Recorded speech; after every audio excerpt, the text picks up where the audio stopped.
Hello, everybody, and welcome to BetterQuest, a show about getting better and holding you accountable. I'm Ben Hanson, and I'm here with Jeff Cork. Hey, how's it going, buddy? Really, really well. I bet a lot of people watching this right now, this is the first time they've ever seen BetterQuest. If you had to describe what this show is all about, Jeff Cork, how would you sum it up? It's a show where I, on planet Earth, communicate with my friend who's drifting in orbit somewhere in space. Oh, welcome to the new studio. This is the first time watching a video from MinMax or a video from our new studio. Yes, I'm in the process of building up this new studio. Hopefully by tomorrow it'll look beautiful, but we're in the void, baby. And that's what BetterQuest is about taking people in the void and pushing them, nudging them towards a planet, getting them in the orbit that's known as Planet Healthy, Jeff Cork. Yep, the kind of inertia that we can get behind, right? Hang on, can I tell my favorite thing ever written in a Game Informer magazine? Yes, please. I know we've said it a bunch, but I still love it. It is, we had a gear section, and it was a roundup of video game furniture in the gear section of Game Informer magazine, and they were selling a couch in the shape of the Space Invaders aliens. Oh, no. And Jeff Cork, you wrote the caption underneath that in the magazine, "This is the kind of home invasion we can get behind." So dumb. It is delightful. But yes, this show is all about getting better. We take calls from the MinMax community. If you support MinMax at any tier on Patreon, you get access to the wonderful Shangri-La Discord, where there is a BetterQuest channel. In that channel, you can set your own personal goals, because this show is all about setting personal goals throughout the month, and then, without a doubt, hitting every one of those goals. And we have a whole spreadsheet that's pinned in that channel, so you can please check that out. And if you're at the $20 tier on Patreon, you can call in, because, Jeff Cork, this is a call-in show, baby. It's a call-in show, baby. It's a call-in show, baby. We'll have your baby if you call in to BetterQuest. So if you're watching this and you say, I'd like to be a part of that show, I'd like to get better, I'd like to set a personal goal, your options are, don't do it, which, that sucks. You've been doing that your entire life. That's true. Or you could get better by being held accountable by a lovely community, by supporting us at any tier, just $2 for 1 month, no big deal. Jump into that Discord, say, hey, I'm looking to get better, and I'm going to learn how to play the ukulele. And then at the end of the month, you can report how you did. Or you can take the furthest step, which is that $20 tier, and then you can call in. Also, you can call into MinFax, bunch of other benefits there, including the Backstage Pass. Yes. Jeff Cork, how are you doing? I'm doing very well. How are you? Really, really well. I love that you have your painting from last month's episode sitting behind you. Yeah, I just keep my painting on my couch. That's what you do with the painting, right? Have you found a place to hang it yet? No, like I said, I put that on my couch. That's yelling at your kids. Don't sit there, you idiots. It's art. Can't you see? No, I have not found a place to hang it yet. Should we talk about our goals? Yes. Okay, before we even get to that, I'm going to cut you off. I don't want you talking about your goals yet. We have a couple things. Krista K. First of all, your camera is losing its mind. You seem to be right in the sweet spot of where it's desperately trying to focus in on something, anything. Well, the nice thing is you are getting a personal view where the camera that you're seeing is not the one that everybody else is seeing. Oh, so guys, you're really missing out. But we have a wonderful person in the community named Krista, a member of the MinMax community. And she came up with the suggestion of, hey, we should do a community goal. Yes. And, because we all have personal goals every single month, but we should start getting in the habit of doing community goals. So for the month of September, I was thinking a nice, easy way to start for a big community goal is, how about throughout the month of September, if you appreciate a piece of content, you see a tweet that you like, you hear a podcast you like, and just to be clear, MinMax out of the picture, myself out of the picture, Jeff Cork out of the picture. We're not looking for an ass-kiss rodeo here. Other creators, go out of your way and just, celebrate the content that you absorb by just letting people know, like, hey, that podcast really meant a lot to me, or that moment there, or that tweet there, or, hey, let's take it out of the podcast Twitter realm. If you just have thought, oh, you know what? This person from my childhood really meant a lot to me. They really made me laugh in 4th grade when they said this joke. I'm going to send them a nice message about that on Facebook. Just sending some appreciation out into the void. I like the way you double park, sir, and I'm going to leave a note on your car. Exactly. So let us know how that goes for a big community goal in general. I love that. Actually, I've always I wanted an excuse to do that because there's so many things that I love. I just want to send a barrage of appreciation, but I always felt weird about it. Yeah. So it's nice knowing more people are doing it. Yeah, don't be creepy about it. But I think there's a way to do it where no matter what, don't be creepy about it. But I know just on this end, the sweetest thing is when people like quote something from a podcast I was on or a video, like, oh, this line was really funny, or I really like this moment, just getting that specific. So do that for other people. Again, not our stuff. Also, Jeff Cork, I had an epiphany. Yes, sir. This show is called BetterQuest. We could use some of those, and the game industry told me these are hot, RPG mechanics. What? We should have a leveling system to BetterQuest. Okay. Doesn't that make sense? It does make sense. And How does that work? It's a confusing XP system. We could go down that rabbit hole of like, okay, scale of 1 to 1,000 points every quest. Let's just make it, you gain a level if you fulfill your quest. Because we're only a couple episodes in. This is the 3rd or 4th episode of BetterQuest. Yeah, those could have been tutorials. Yeah, that's right. That's right. But I think we should start counting it and backdate these levels, right? To try and figure out what level we're actually at. So if you're in the MinMax Discord and that pinned Excel spreadsheet, I have added a level tier in there. So you can add what level you're at, how many of the quests that you've got on so far you've completed. Then you could actually add what level you're at with BetterQuest at this point. Okay. Because let's see, Jeff Cork, what have we done so far? What have been your goals? My first goal was to lose 15 pounds. So I get like half a level for that. It's 0 or 1. We're digital levels, so as I get they say. 0 levels for that. Yeah. And then my next goal was, what was the next goal? Painting. Was that the second one? Yeah. And you did that. You have the evidence behind you. Yeah. It's behind me. Excellent. And then are we only on the third one? I guess it is, right? No, this is the third. Wait, that doesn't seem right, does it? Hang on. Well, we established our goals, so we weren't able to report them, right? So there was the one episode where you're just shouting out of the ether. Yeah, so you've only checked in on 2, right? So the first one for me was meditating, which I believe I accomplished. And then the second one was limiting the social apps on my phone, which I also believe I accomplished. So right now I'm at level 2, you're at level 1. Right. But we'll see how this goes in this episode. Because your goal for the month of August, Jeff Cork, was... I was going to read 2 books. One of them was going to be Brave New World. Yeah. Which is a book that I've always wanted to read, but I've never got around to reading. And then I was going to make a second painting. Wow. Yeah. Very ambitious. You want to unpack it? How you doing? Yeah. Let's say I got 60 pages into Brave New World, and I realized that it super sucks. It is so boring. It is a 100-year-old book almost, and it reads like it, and it is like conceptually very interesting and very scary. The society where people are raised from embryonic states to be different tiers of the caste system, like by depriving them nutrients as they're in this artificial womb and this assembly line, and like rocking them and then like subjecting them to electric shocks and negative reinforcement while they're children, and subliminal messages underneath their pillows while they're sleeping. That sounds interesting, but imagine that dystopia described to you through writing that is like a technical manual. It's just a character walking through this assembly line, telling students about this as though they've never heard about any of this, and this is a society they've grown up in. Yeah. And it's tedious, and I could not get into it, and I really wanted to, but I just reached a point where I'm just like, I can't do it.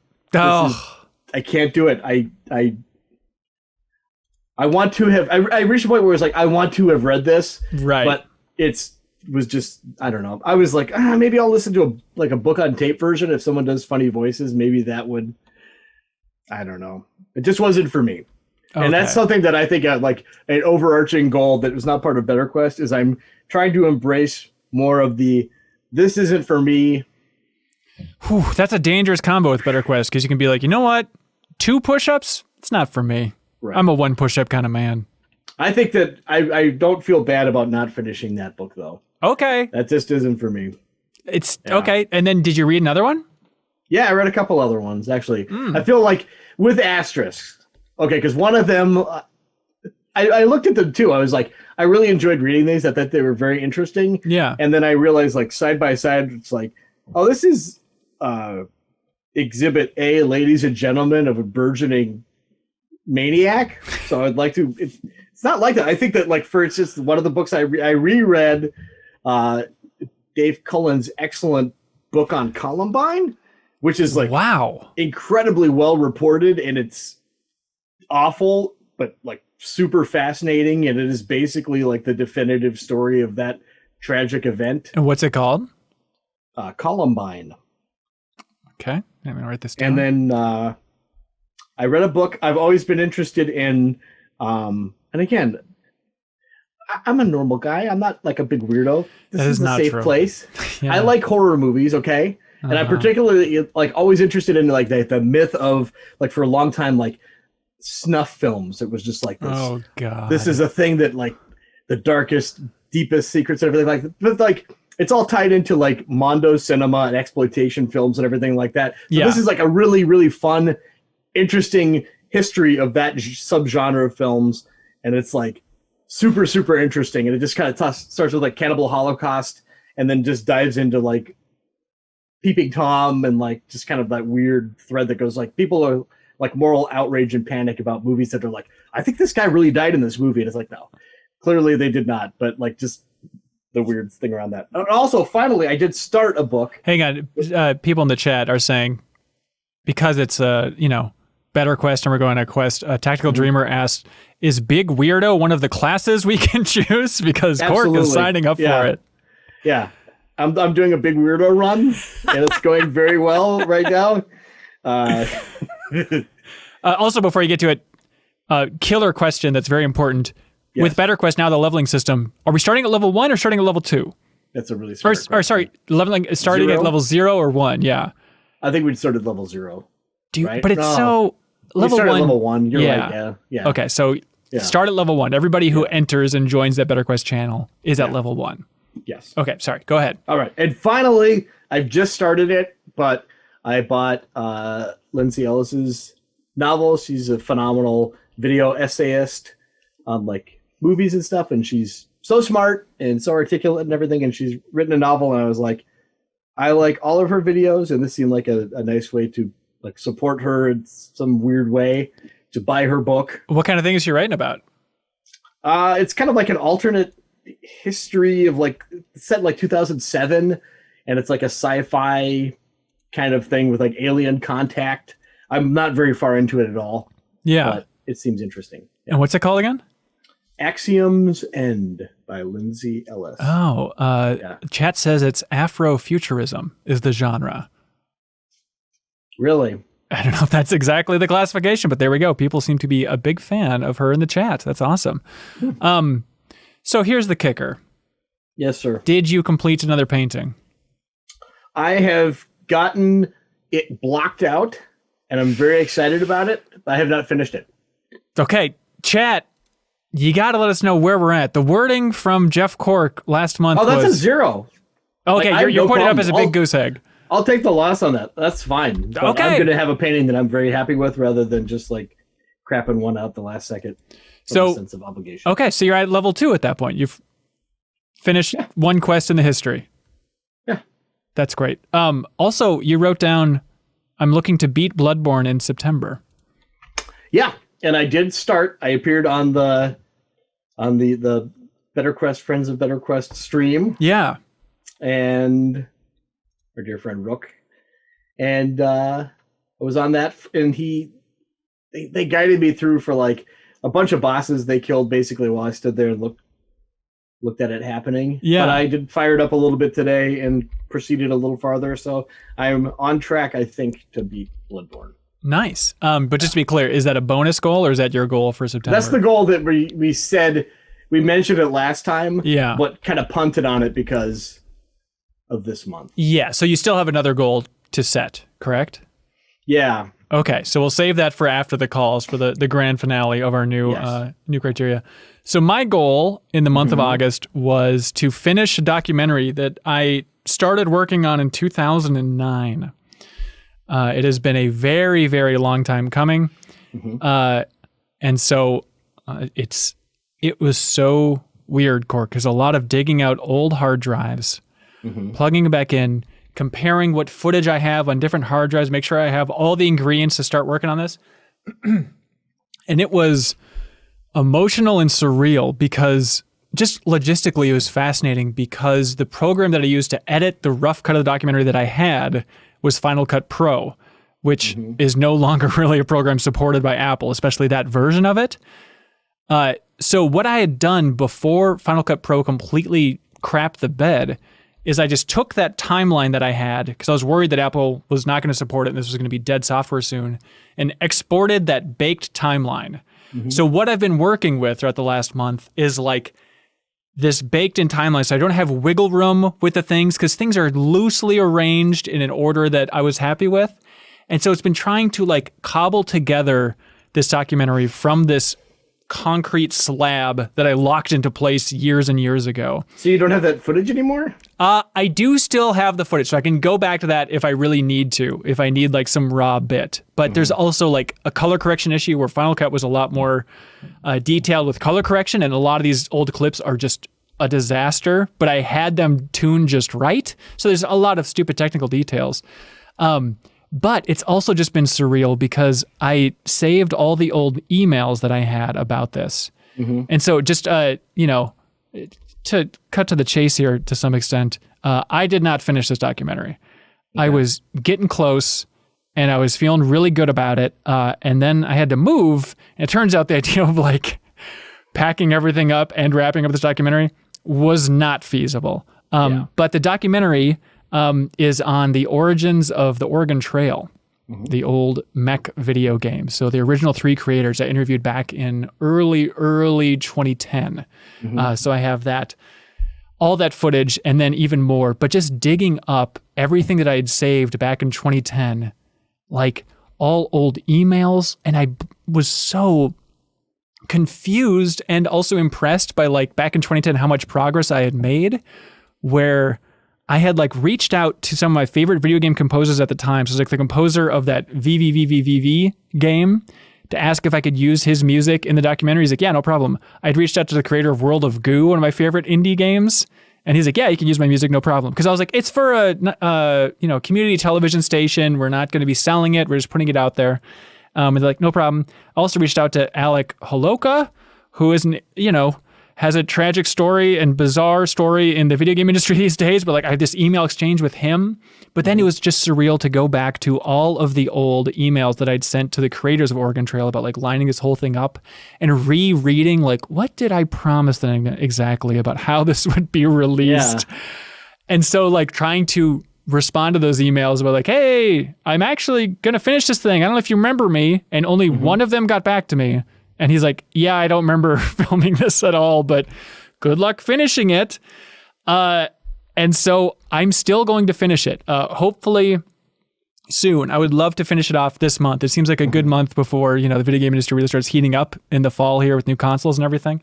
Yeah. So I'm planning on finishing it up, but it was raw and emotional. And I felt like so sensitive about going back to this thing because for 10 years I've had it. And it's just been like this little secret that I've been working on for so long. I mean, worked on for a while, then put away. And so to actually have those Saturdays and Sundays was like, you know what? I'm going to go back to this and just dive in and start slicing this up. And it's been really fun. This is very specific, but it's just really fun as like a video editor to see where I was at back in 2010. I'm sure you'd have this with features. If you had like rough draft of a feature and then you go back to it and parts I was stumped on just structurally for the loose timeline of this documentary back then, I'm looking at now and it's like, oh, trim this here, move this here. This 10-minute chunk, move that, just delete it. That's not necessary. Like, it's amazing how much tighter I've gotten as an editor, but still overall watching this thing, it's like, oh, actually it holds up pretty well. It's not a structural disaster, but I just remember being so stumped about like, oh, there's this huge chunk in the middle because I don't have a lot from like the Apple II era. And so maybe I could get some interviews there. And then I was planning on, I could just do a podcast style report about myself doing narration. But watching it, I was like, I don't need that. Like the stories about those 3 guys and that friendship and how this whole thing started. And so we cover the Apple II stuff. I can cover a lot in B-roll. Like we got that story. And so it's been amazing to go back and look at it and be like, oh, I had so much more here than I realized. I don't need to do any Danny O'Dwyer patching the holes with my commentary in between. Like it can stand on its own as a much shorter experience. But it's probably gonna be like 30, 40 minutes, somewhere around there. But the story gets weird, Jeff Cork. This is what I'm waiting for, because you reached out at one point and you were like, Cork, I'm so excited. I can't tell you what it is, but there's something that someone reached out and it's so emotional. I just can't believe it. Those exact phrases. It's so emotional. Yeah, it was because I was going back to this documentary and thinking about what to plug in, and it's a lot in the middle about like the rise of Apple computers and stuff like that, and the importance of Apple getting the contract to be in schools early on, which was because of Mac and stuff. And I was like, God, I interviewed Steve Wozniak back when I was at Game Informer. You can find that video on Game Informer's YouTube channel. And I interviewed him, and just talking about games and the importance of games. So I went back to you ran into him in the hotel lobby. Yeah. At the E3, if I remember correctly, or GDC. No, we were on the Thief cover story in Montreal, and I was with Brian Vore and Ben Reeves, and we're walking through the lobby, and I stopped and looked at this guy at the hotel lobby counter, and I was like, I think that's Steve Wozniak. And Brian Vore goes, what? That's just some big fat guy. I was like, no, Brian, I think that's Steve Wozniak, co-creator of Apple. And so we just waited and talked to him, and he was just unbelievably nice and just immediately revved up to 100 miles an hour and talking about like, oh yes, well, here, let me take a picture of you. Oh, the best way to take a picture is to take a picture like this, blah, blah, blah. And just like would not stop. And then I was like, hey, Mr. Wozniak, could we possibly film an interview with you? We're with Game Informer. And he's like, oh yes, I'm a huge fan of Game Informer. And I said, really? He's like, no, I've never heard of you actually. I was like, oh, okay. But I was like, could we do an interview? He's like, yes, come to my hotel room tomorrow and you can come interview me there. Okay. And I thought for sure this was going to fall through, but it totally worked. And so you can find this video on Game Informer's YouTube channel. Yeah. We just went to his hotel room, interviewed him for like 30, 40 minutes, and then filmed him playing Tetris on his bed. On his Game Boy. On his original Game Boy, right? On an original, a Japanese import Game Boy. Yeah. And he told stories about like giving George H.W. Bush a copy of Tetris on the Game Boy. And like, he has so many weird Tetris stories. But I just remember leaving that room and talking to Ben and Bryan and being like, we could have murdered that billionaire so easily. That would have been incredible. So anyways, I went back through that whole interview to see like, is there anything I could use in this documentary that would help fill that hole a little bit? Because I remember when I was filming it, I remember thinking I could use this in the Oregon Trail documentary. And so I had the camera settings. I filmed it at 60 frames per second, which is also how it was filmed back in 2010 for the original footage, just to see if I could cross it over. But I didn't ask him anything about Oregon Trail. But the point is, Cork, I remember that I had Steve Wozniak's business card, which is a very specific looking business card. It's like sheet metal. It's just awesome. And I had his email address. And so I just emailed Steve Wozniak. I was like, hey, Mr. Wozniak, I don't know if you remember, I filmed you talking about Tetris in a hotel room in Montreal. Would you be interested in, lining up a quick video call to talk about your thoughts on Oregon Trail? And within 30 minutes, he responded to me and said, yes, I'd love to. That sounds great. I was like, that is insane. I was over the moon. And he's like, but my wife is very into computers, and she worked for Apple in the 80s and 90s and was a teacher herself, so she'd be a great person to have the interview as well. I was like, yeah, absolutely. It sounds great. Hello, Janet Wozniak. That's great. And so then continued to line up the interview, and it was bizarre because I just was so confident it was going to fall through. But it kept moving along. It just kept moving along. And at a certain point, I was on the phone and there was a spam marketing call about like, come back to the Minnesota Symphony Hall, please. It's one of those stupid calls. I was like, I don't want to go back. Okay, goodbye. And then I was carrying my garbage out, and then I got a phone call. And I was like, it's those people calling back. So I picked it up again because I was just on my earbuds, And I was like, hello, this is Janet Wozniak. I was like, what? And she's like, yeah, I was just calling to get some more info on the interview coming up and figure out what you had in mind and all this stuff. And so then I just talked to Janet Wozniak for like 15, 20 minutes about like her history working with MEC. Like she did collaborate with them a little bit, and she worked in these schools and worked at Apple. And it was fascinating because she's like, so just to be clear, you have done an interview with Woz before? She calls him Woz. Yeah. And I was like, yeah, back with Game Informer back in like 2013 or something. She's like, okay. Well, here's the thing. Just don't keep bugging him. Like, we're going to do this interview, but he gets a lot of requests. So everybody gets one. And so don't keep bugging him, please. And I was like, yeah, no problem, sure.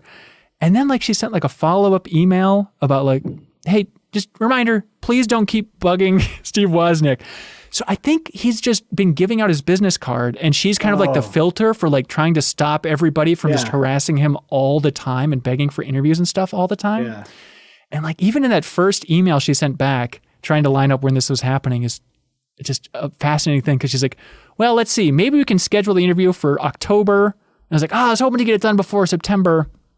And she's like, well, we're going to be celebrating Waz's birthday for 2 weeks, so I don't know if that's really going to work here. It's like 2 weeks for celebrating her birthday? Whatever. The point is, we had the interview all lined up. I had the Zoom meeting link ready to go. It was sitting there on my computer, ready to go. I was so excited about this. This was the day we filmed the reactions to Gamescom opening night live when this whole thing happened. And then she sent an email an hour before the interview and was like, Steve doesn't want to do it. He's not in the mood. I was like, oh God. And so I emailed back like, oh, actually, we were on the phone again. That's right. She actually called me. And so I was like, do you have any idea when this might be doable then? And she's like, no, I don't know. He's just, not in he doesn't feel up for doing the interviews right now. I was like, okay, like, should I check back in a month? She's like, yeah, no, I don't think so. So it seems like it's all just out the window at this point, but it's bizarre. At least I got a lovely relationship brewing now with Steve Wozniak's lovely wife, and it's very nice of them to at least line this thing up, even if it'll never happen. And it looks like at this point it won't happen. But you know what? What a ride you've taken me on. It was quite a ride, and at the same time, the entire time I was on it, I was like, it's fine either way. I've already interviewed Steve Wozniak. I've had a great time interviewing him, and the documentary is stronger without this Steve Wozniak detour halfway through. But it would have been nice, I guess, for like an angle and social clips, stuff like that. But I think I would have asked one question and he would have talked about the history of Apple computers for 10 minutes and then gotten off the phone. Like I don't think it would have been like, oh man, Oregon Trail, let me tell you about my greatest run in Oregon Trail. Like it just wouldn't have happened, Yeah. But the point is the documentary will still be on the way. So I'm sorry to let everybody down. I feel like a failure that I didn't finish it, Cork. So 0 points. That's what the long way of saying 0 points. So the point is, I guess I'm also I'm at level 3. Yeah, because I finished 2 of my goals of meditating into social media. Yeah, so I'm at level 3, you're at level 2. Okay. Just to be very clear, I'm still ahead of you, but still. Yeah. Okay, should we get to some community calls, Jeff Cork? No, I think we're doing great, actually. This is the best one yet. It's my favorite. Come on, we're just having fun. All right, the first caller is tell me. A very special guest. Let's see if you recognize their voice. Starting the call. And we're starting the call. 32 minutes in. Hello. My name is Ronnie. Hello, best friend Ronnie. You're on the air. Hey. Welcome to BetterQuest, sir. Well, thank you. What are you doing? It's exciting. Right now, I am sitting on a nice patio with my friend. Oh, hang on. Wait, no, I can do this. Min Snacks producer Amy. Yeah. Ooh. Yeah. Min Snacks editor-in-chief Grant Bolimer. He's the chef for Min Snacks, and he probably just made you a meal. Chef? Yeah, he did. It was fish and chips. It was absolutely amazing. And my beautiful fiance. Fiance, Ronnie! Woo! Fresh fiance. The best kind of fiance. Woo-wee! Rush. You're on the line with Jeff Cork. Hello, hey, Jeff. Ronnie. How's it going, buddy? Good. Do you guys also have to do a goal each month? Yeah, that's why we're going to be superheroes by the end of a year.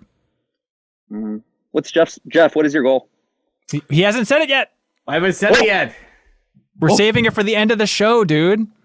Best for last. That's right. Do you want to set a goal for yourself? I do. Oh, by the way, first of all, you should know that the live chat is in an uproar screaming Roche. Rush. Okay, anyways, would you like to set a goal? Yeah, I just like to meet the voice actor of Roach. Okay, great. We'll put you down for that. No, so okay. So what I really want to do is I want to learn how to. I'm getting really into mountain biking, and with that comes like a lot of maintenance work that I think if you put the time in, you could probably save yourself a lot of money, just given that you know the stuff. And so for the month, what I want to do, my goal is to take apart my bike completely, clean it, and put it back together. Now you're like taking it down to the molecular level? Yes. Okay. I need to atomize it. Yeah. How small are these parts getting? Super small. And I don't think that I would like take apart the hub. Like I take it apart for through each component, but I wouldn't like take the components. You want to get down to like further. Full Metal Jacket assembling and disassembling a machine gun level. Exactly. Right. Yeah. And then we beat you with the spokes off the wheels. Okay. Great question. Great question. Okay. That's the one thing where I think I'm going to have to do that. That's the one thing that I really am scared to do, because then you have to like retension all the spokes. Yeah. But I do need really to learn intense. how to do that. Yeah. Are you also going to take off the bumper sticker on your bike that says ass, grass, or gas, no one rides for free? No, I will not. Okay. All right. Well, that's your own choice, and we're proud of you. I'm going to put on another one, actually. Okay. Fantastic. Well, this sounds great. I hope you document it, because the odds of you taking it all apart, then looking at everything and being fully incapable. As somebody who just moved, Ronnie, like I disassembled a lot of stuff and then got here and had to call Dave Clapp and say, please, for the love of God, how is my bed assembled? I get to see like 2 overflowing grocery bags thrown on the counter at Eric's bike store. Can you get a bike with this mini? So next month my goal will be to find an affordable bike. That's perfect. But on this theme, you've also lost 350 pounds recently. Is that correct? That's right, 350 pounds, Ben. Congratulations. No, what are you down here? So it's because of part and parcel. The cook of Mint Snatch Grant, he forced me back on the mountain bike a few months ago. And since then, I've lost 30 pounds. Is that true? Yeah. That's insane. Jeff Cork. Yeah. Get on one of those mountain bikes. Will you take me for a ride on your mountain bike? Absolutely. I got pegs on the back. Perfect. Hang on, Ronnie. Yeah, chat's screaming, liar, filthy liar, hang up on him, pics to prove it, or get out. I don't understand where they're coming from. So Hecklemore would be Roche community goals. Hang on, you won him back. They're losing it. Okay, we'll let you go enjoy your meal and your company, but congratulations, Ronnie. We look forward to you calling back next month. Yay. All right. Bye. Okay, bye. Yay. Bye. Enough of that guy. What a clown. No kidding. Tanner is going to be the first community caller up. Here we go, Tanner.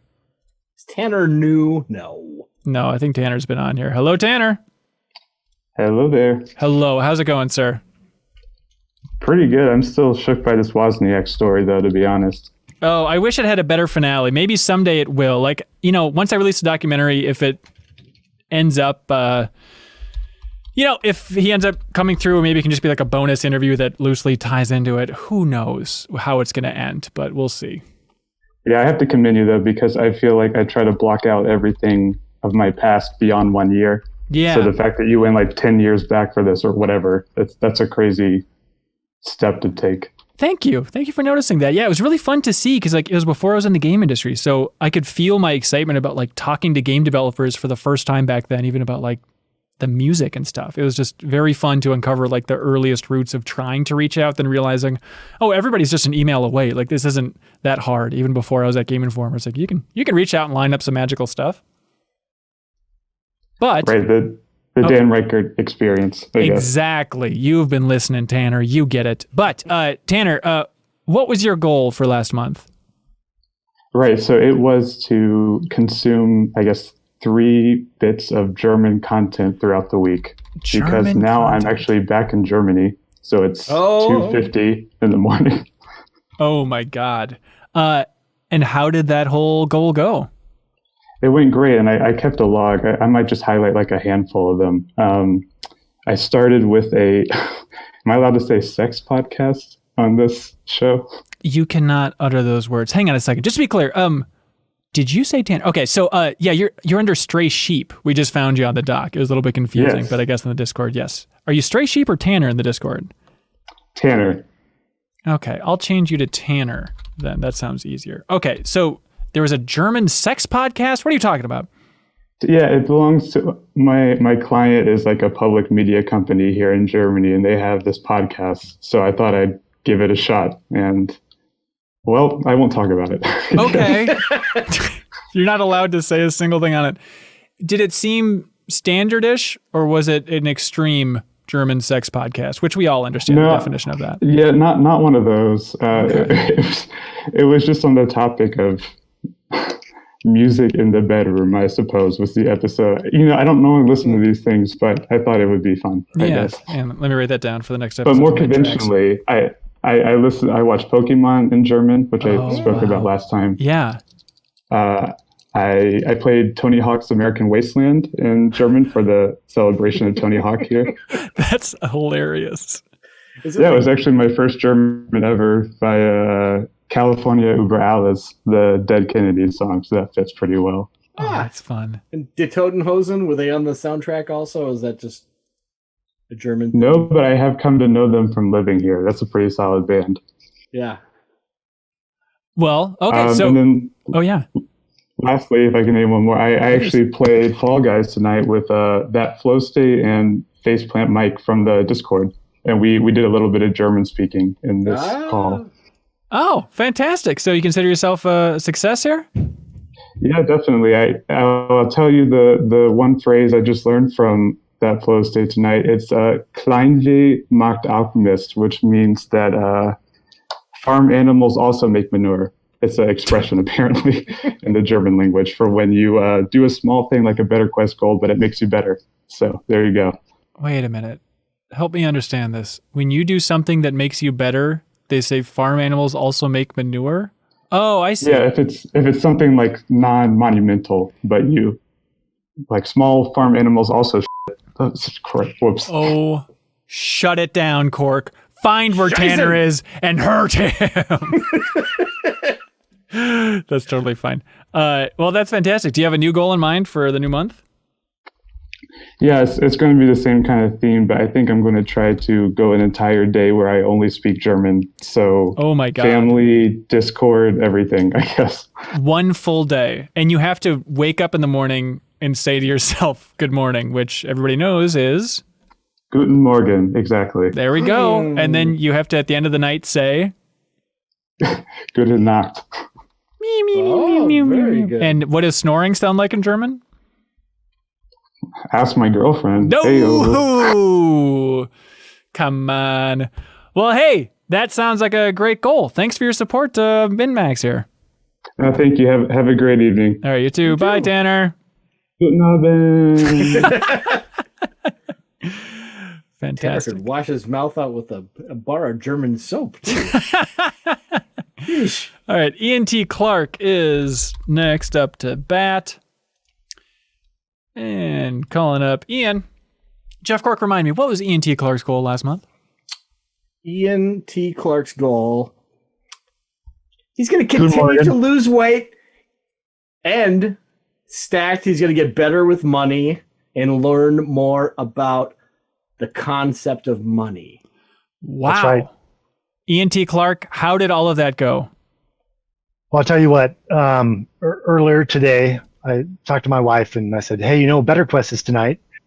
And I'm not going to call in because I don't think I've done well enough. Oh, no shame here. No shame here. And she looked at me and she said, you're going to call in and you're going to talk to those guys because getting healthier and doing better with your finances is the best thing for our family. And accountability is something you need. So I was like, okay, I will call in. So full disclosure, The weight loss has still progressed slower than I would like, but I've kind of hit a plateau. And as you guys, this is our 4th episode. Yeah. As you guys may recall, the first time I called in, I started using a Noom app.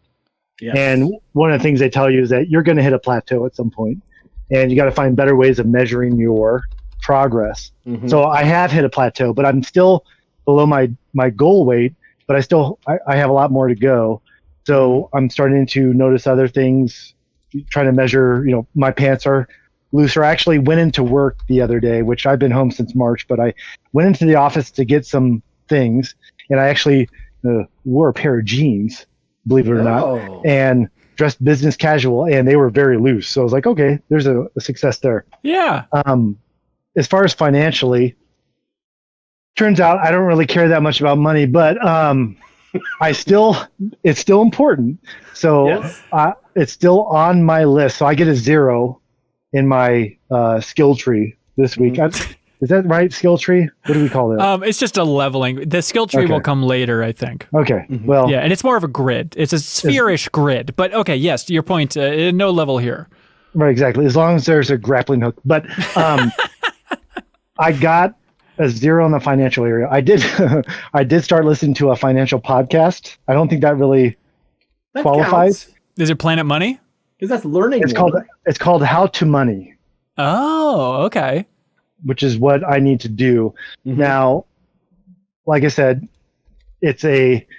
I'm stacking my goals, as Cork said previously. Mm-hmm. So that's still on the docket. So I need to step it up there, and I'm going to do that. But I did accomplish a side quest. Yes, please.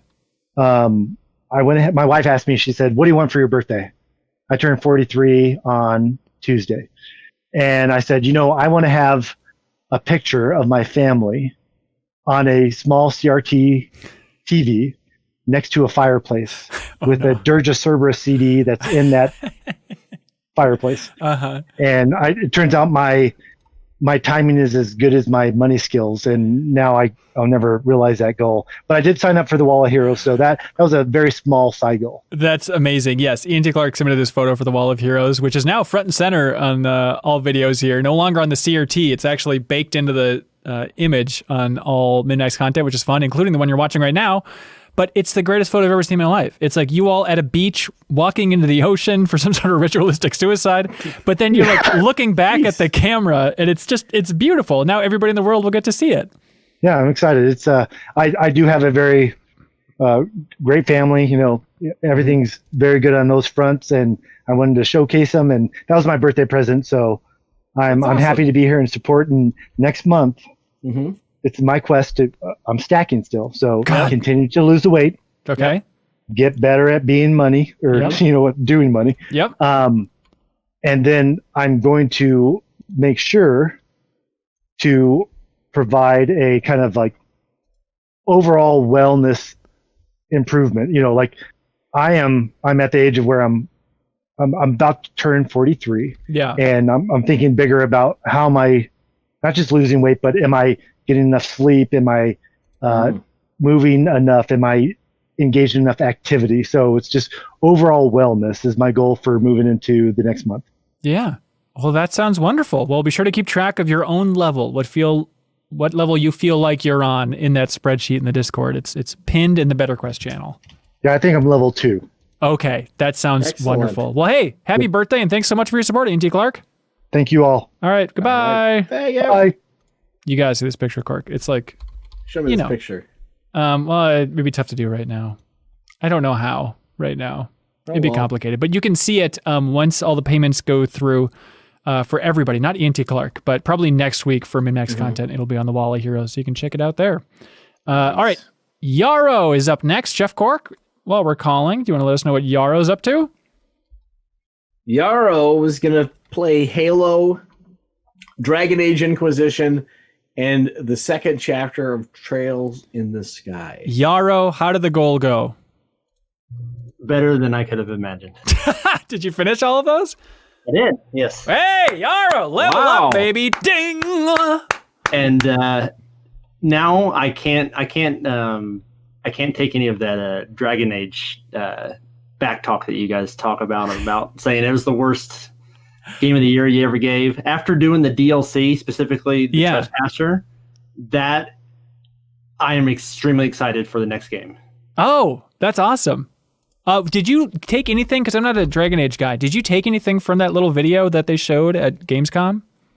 That game Inquisition came out 6 years ago, and we are probably about another 6 years away. So yeah, probably. Because that's the thing, is like, I'm sure the Dragon Age Reddit has dissected it fully, but I was watching that and it's like, God, I'm sure this is full of little nuggets and stuff that I just can't see with my non-Dragon Age eyes.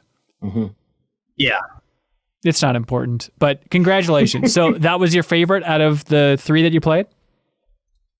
Yeah, I think the way the story wrapped up, it was really good. I think the fact that the first one doesn't have a voice protagonist kind of soured me a little bit. Oh, that's right, because you did the full series. Not this month, but yes, I had done them previously. Okay, gotcha. And, but yeah, I think after playing it, I think it's the best mix of like the gameplay and then factoring in the DLC story. I think it sets up things going forward and ending on a good point. So, well, that's awesome. Well, congratulations for getting through all that stuff. Do you have a new goal for this month? I do. So I'm going to mix it up this time. I've been the guy up to this point that's always clear out my backlog, and I'm going to change it up a little bit this month. Okay. So, front log.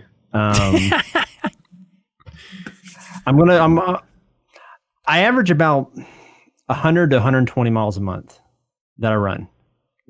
Wow. And I'm looking this month, I'm going to try to set a personal best of 150. That's ambitious. Well, I've already got 20 miles out of the way this month. So yeah, I did 10 miles on E&T Clark Brownie Arena too. My birthday was the 1st, and I did 10 miles that day, and then I did 10 miles yesterday, and today was a break day. But that's incredible. How do you keep your body from falling apart? Have you heard of this thing called stretching? Yeah, I stretch. There's also this thing called water, which helps. And I'll write this down. If you follow those guidelines, and don't get too big for your britches. You know, I heard about some people, that don't take it seriously, and then they like have issues with their knee. Yeah, they go whine about it a lot. So Yeah, and then they also, for some reason, have some sort of microphone and small platform, and they use that platform to constantly complain about their first injury in their life over and over and over again. Yeah, I wouldn't suggest that being the way. No, I wouldn't either. That sounds nightmarish. Well, that is a hell of a goal, and we wish you luck and stay safe out there, and remember to stretch. Don't be an idiot. Yeah. I'll try not to. All right, thanks so much. Yes, very important. Thank you, Yarrow. You guys have a good one. You too. Bye. Next up is TimeBombTom. Jeff Cork, fill us in on TimeBombTom. TimeBombTom. Continue skateboarding, losing more weight, streaming with his daughter on Twitch. TimeBombTom, how's it going, man? Ground control to Major Ben. Wow. This is amazing. Can you hear me Stardust up there? himself. Oh, I see, because I'm in the void. Hang on. We want to know what shirt you're wearing also. Okay, and It was worth a shot. here am I sitting in a tin can. Okay, Perfect. that's the best I can do. Although, to be honest, Jeff Cork, that's our go-to karaoke song. Yeah, whenever we're in Japan singing karaoke, we gotta go for that. Yeah. Hang on. Fantastic. Jeff Cork, do you want to tell our favorite karaoke story? The Monster Hunter producer? Oh my gosh. The Monster Hunter producer, he was like completely asleep. We were singing karaoke in Japan very late with Capcom, and there is this old Capcom dev who was a programmer on Mega Man 2, like literally like that level of like old legacy developer. Old school Capcom dude. Went out for karaoke and just was like, fell asleep like while everyone's like singing and stuff, and then his song came up, and it was and I Could Change by Eric Clapton. If I could change the world, And he like popped up, sang it beautifully, and then just like collapsed back on the booth and fell asleep again. It was like that was his moment, like his cue. He heard like the acoustic strummings, and that was that. If I could change the world. Yeah. And also, as far as we knew, he only spoke Japanese. Then he gets I can be the sunshine in your universe. And then just like an on-off switch, then just collapse. It was like he was Woody and the parents entered the room. Like that level of collapse back on the table. My God. Anyways, TimeBombTom, what would you? Oh, your goal. You were skateboarding continuously. You never stopped, and you lost 7 pounds, or how'd it go? Yeah, I did, in fact, lose 7 pounds. Yeah, and baby. I'm on the board right now, going down the road. Is it? I have not stopped. Perfect. Hang on. Look out for that crazy loop-to-loop. You're going over it right now. Do a Christ error. And you also were streaming with your daughter on Twitch? Yes, every Wednesday and Saturday we do it. I also had a goal to hit affiliate, which I have done. And I'm actually halfway through what I put up on Twitch for September, which is to get 30 subscribers. I'm already at 15. So that's awesome. If people watching or listening wanted to help you hit that goal, who do they follow? Oh, yes. On Twitch? The whole community for MinMax has been fantastic. I was so happy when I hit affiliate. I actually commissioned the fantastic Hugo, who is here tonight as well, I believe, on the call list. He did a picture for me for my stream, which is in the BetterQuest channel right now, too. And you should look at it. It's fantastic. Yeah. I'm Hugo. so happy with his work. Jeff Cork, did you see Hugo's art where it's all of us in the old MinMax studio and then it's you with the painting up top? Yeah. Isn't that incredible? That was great. Yeah. Well, congratulations, TimeBombTom. Mission accomplished. Leveling up, dude. Yes. I'm looking forward to my limit break. It's got to be huge. What do you have for this month then? So for this month, my buddy down in Madison here in Wisconsin has been asking me for years to join with him. And he makes video games for mobile. And he wants me to do some of the art. So in preparedness for this, I'm going to begin drawing and doing digital stuff on Photoshop and whatnot for at least an hour a day. That's a lot of time, man. It is a lot of time, but I want to put in the effort. I've talked to some of the other people in MinMax as well, and we're going to do themes and, just sketch and draw an hour a day just to get better. Yeah. I'm fascinated by the duality of your goal of doing more art, and you got contracted to do art, but at the same time, you contracted out to Hugo to do your art for you. That may have been what pushed me as well. Just, seeing Hugo in just magnificent form is like, okay, I got to get back into this. I got to push forward. I can save myself some money.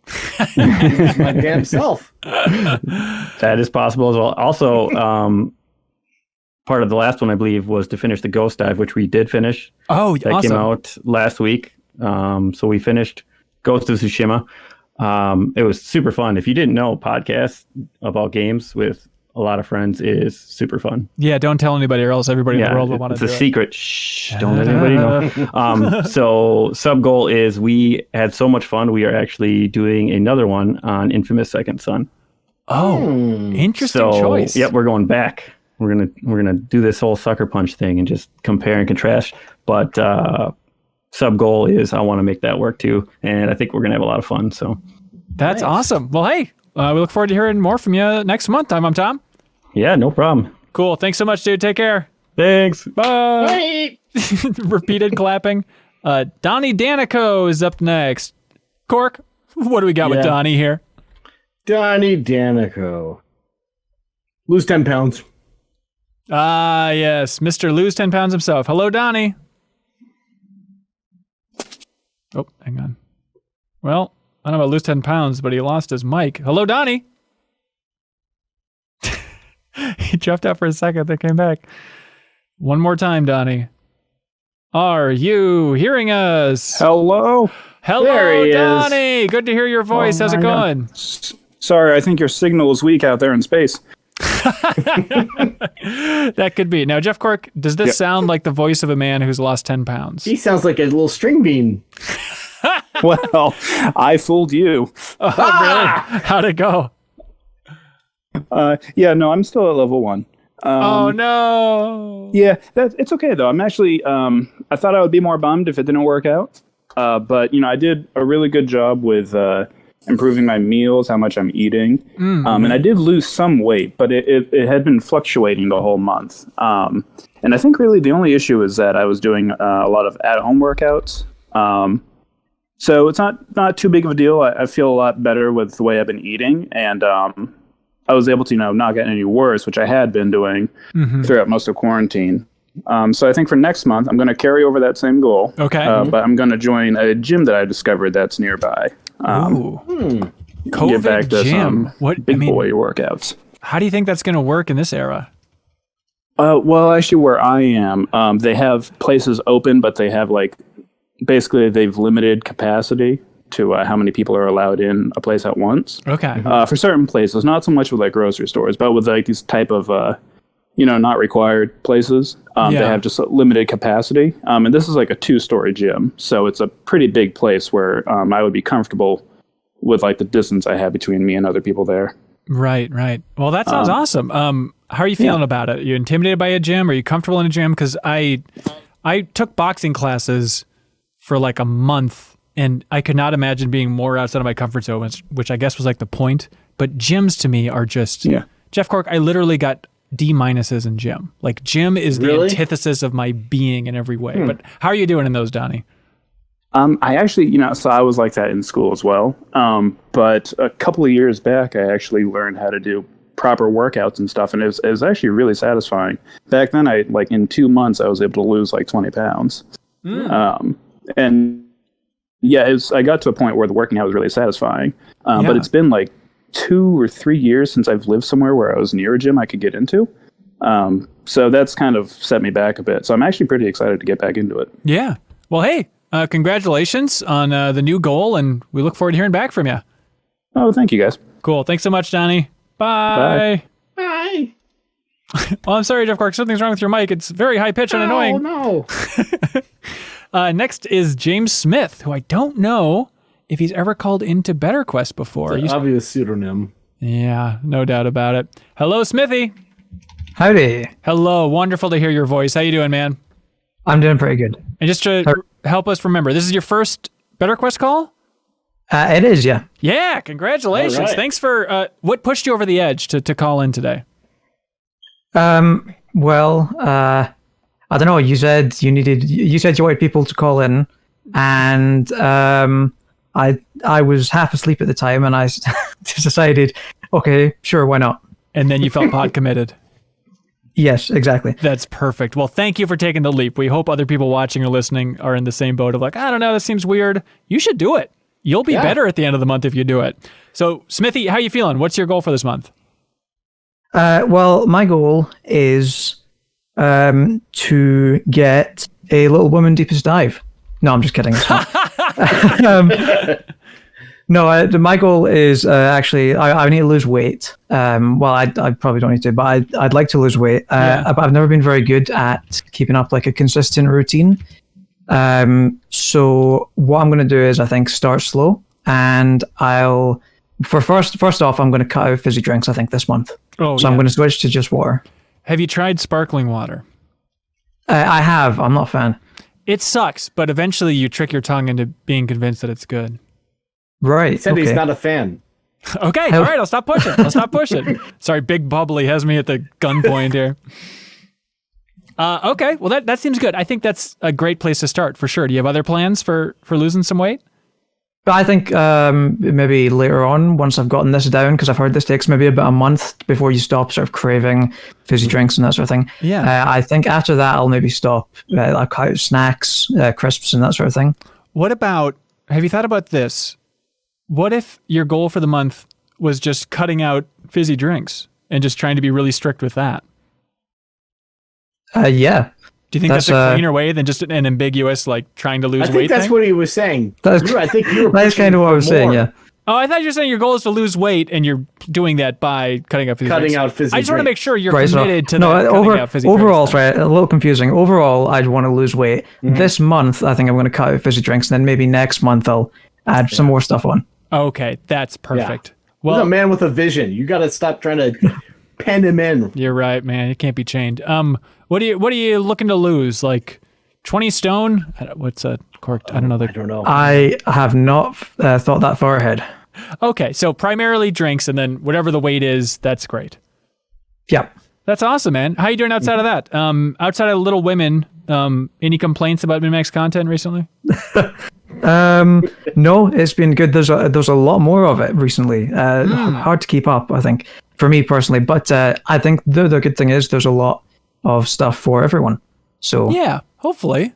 Yeah, for sure. Yeah. Well, cool. Well, hey, thanks so much for calling in, James Smith. Really appreciate it. Great. Thanks for having me. All right, take care. Thank you. Bye. Bye. Next, we have the dear Holden. Molden for Holden himself.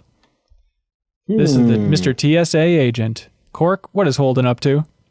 What is Holden up to? Let's see. I'm looking. You don't have this organized in an alphabetical format, which makes it difficult. You just have Control F ready to go at all times. I think that helps. Nah, I don't do that. Oh, okay.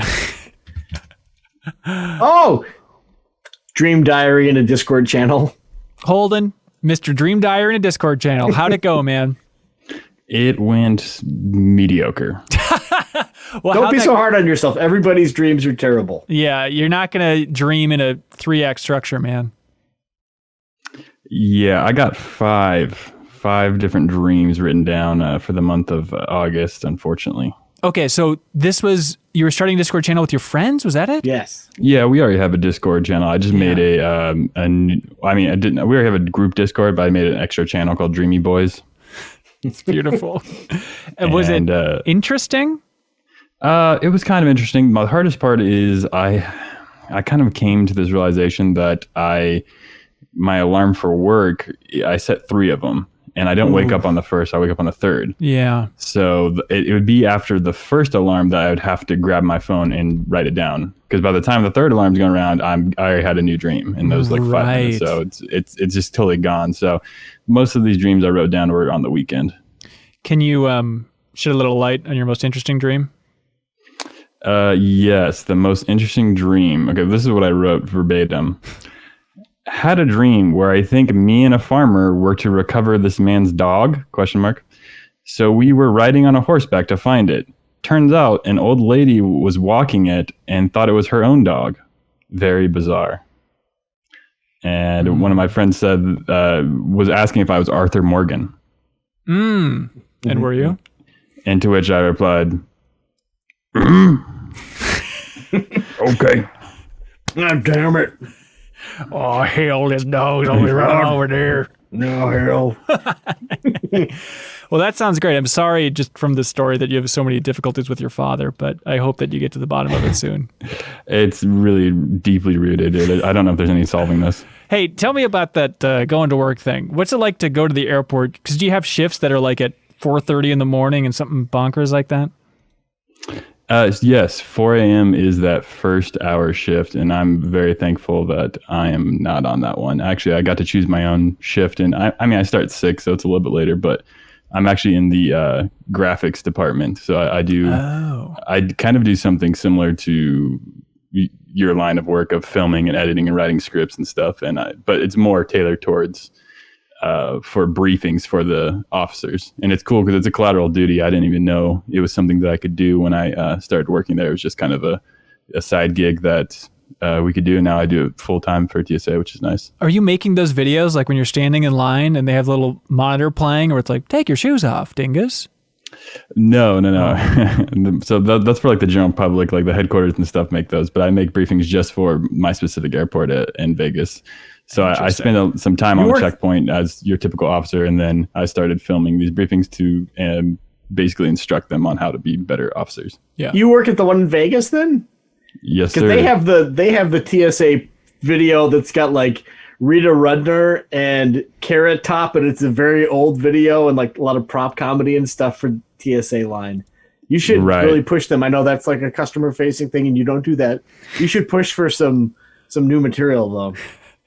I completely agree. That one was filmed like 7-8 years ago, and they just keep running it. And it's funny, but a lot of those people aren't even in Vegas or running shows in Vegas anymore. So yeah, because they're running shows in hell.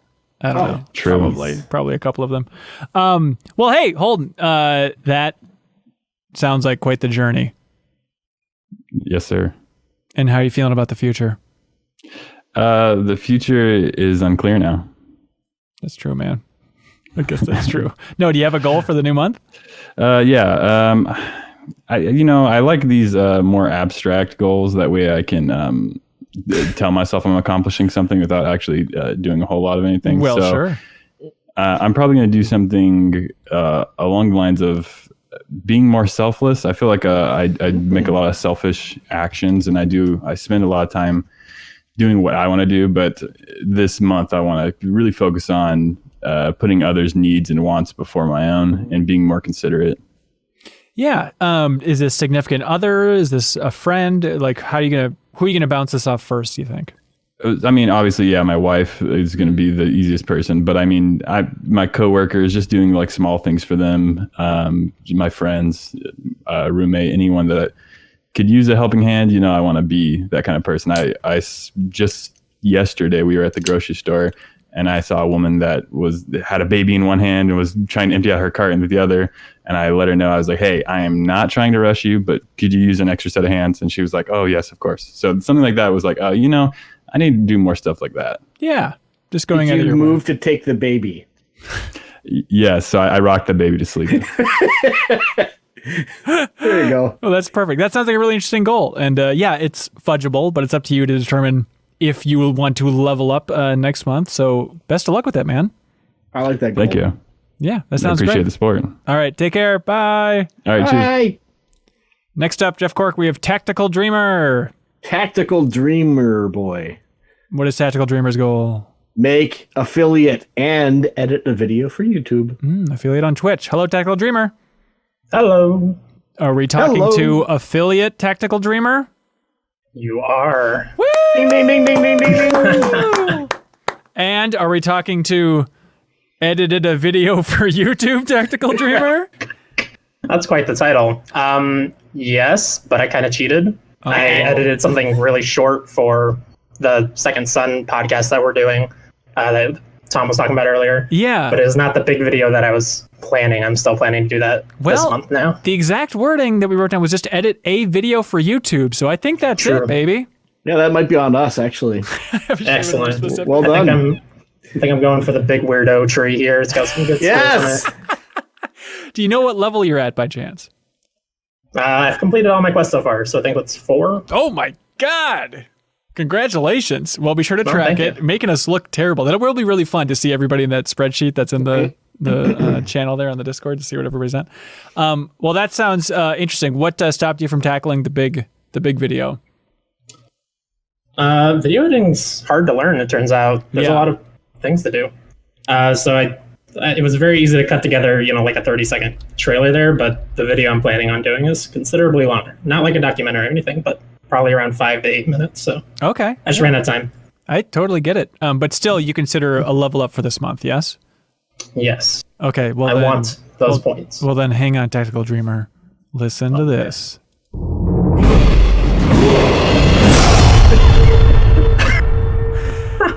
We can really bring this show to a whole new level, Jeff. Yeah. Oh my God. Fantastic. Well, hey, well done. And what is your goal for this month then? Well, I hope you're ready, Hanson. I have 237 quests here. Okay. I hope you have time. Yep. Whatever. Okay. No. Okay. Quest 1, I'm gonna drink a soda right now. Quest 2. Hang on. Are you taking a big sip from that soda? I'm taking the biggest sip you've ever seen. Okay, then get ready for this.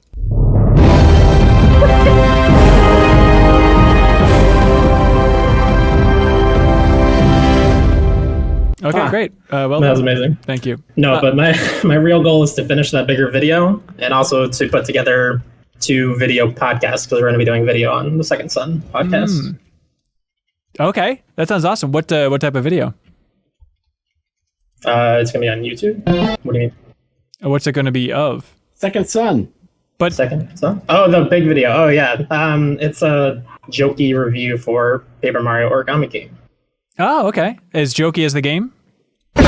Sorry. I've been pulling up a bunch of level up sound effects. Like a dog with a bone. Not as funny as the game, I don't think. Okay. I would hope, but I doubt. Oh, that's cool. What's jokey about it then? Like, what's the angle?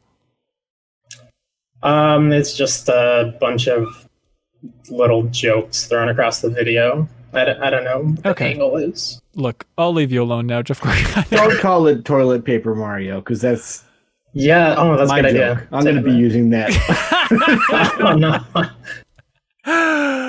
Well, that sounds great. Best of luck, Tactical Dreamer. Real quick too, on the Making Twitch affiliate, I also made a goal that I was going to have for this month of hitting 30 subs in September, but then I already hit that by the end of August, thanks to the very generous community. Oh my God. Subs and TimeBombTom especially. Yeah. Oh, that's awesome. Yeah, and because of that, I'm going to be doing a Twitch Sing stream this Saturday, which is very exciting for viewers. Not as much for me, but can you start it with Space Oddity?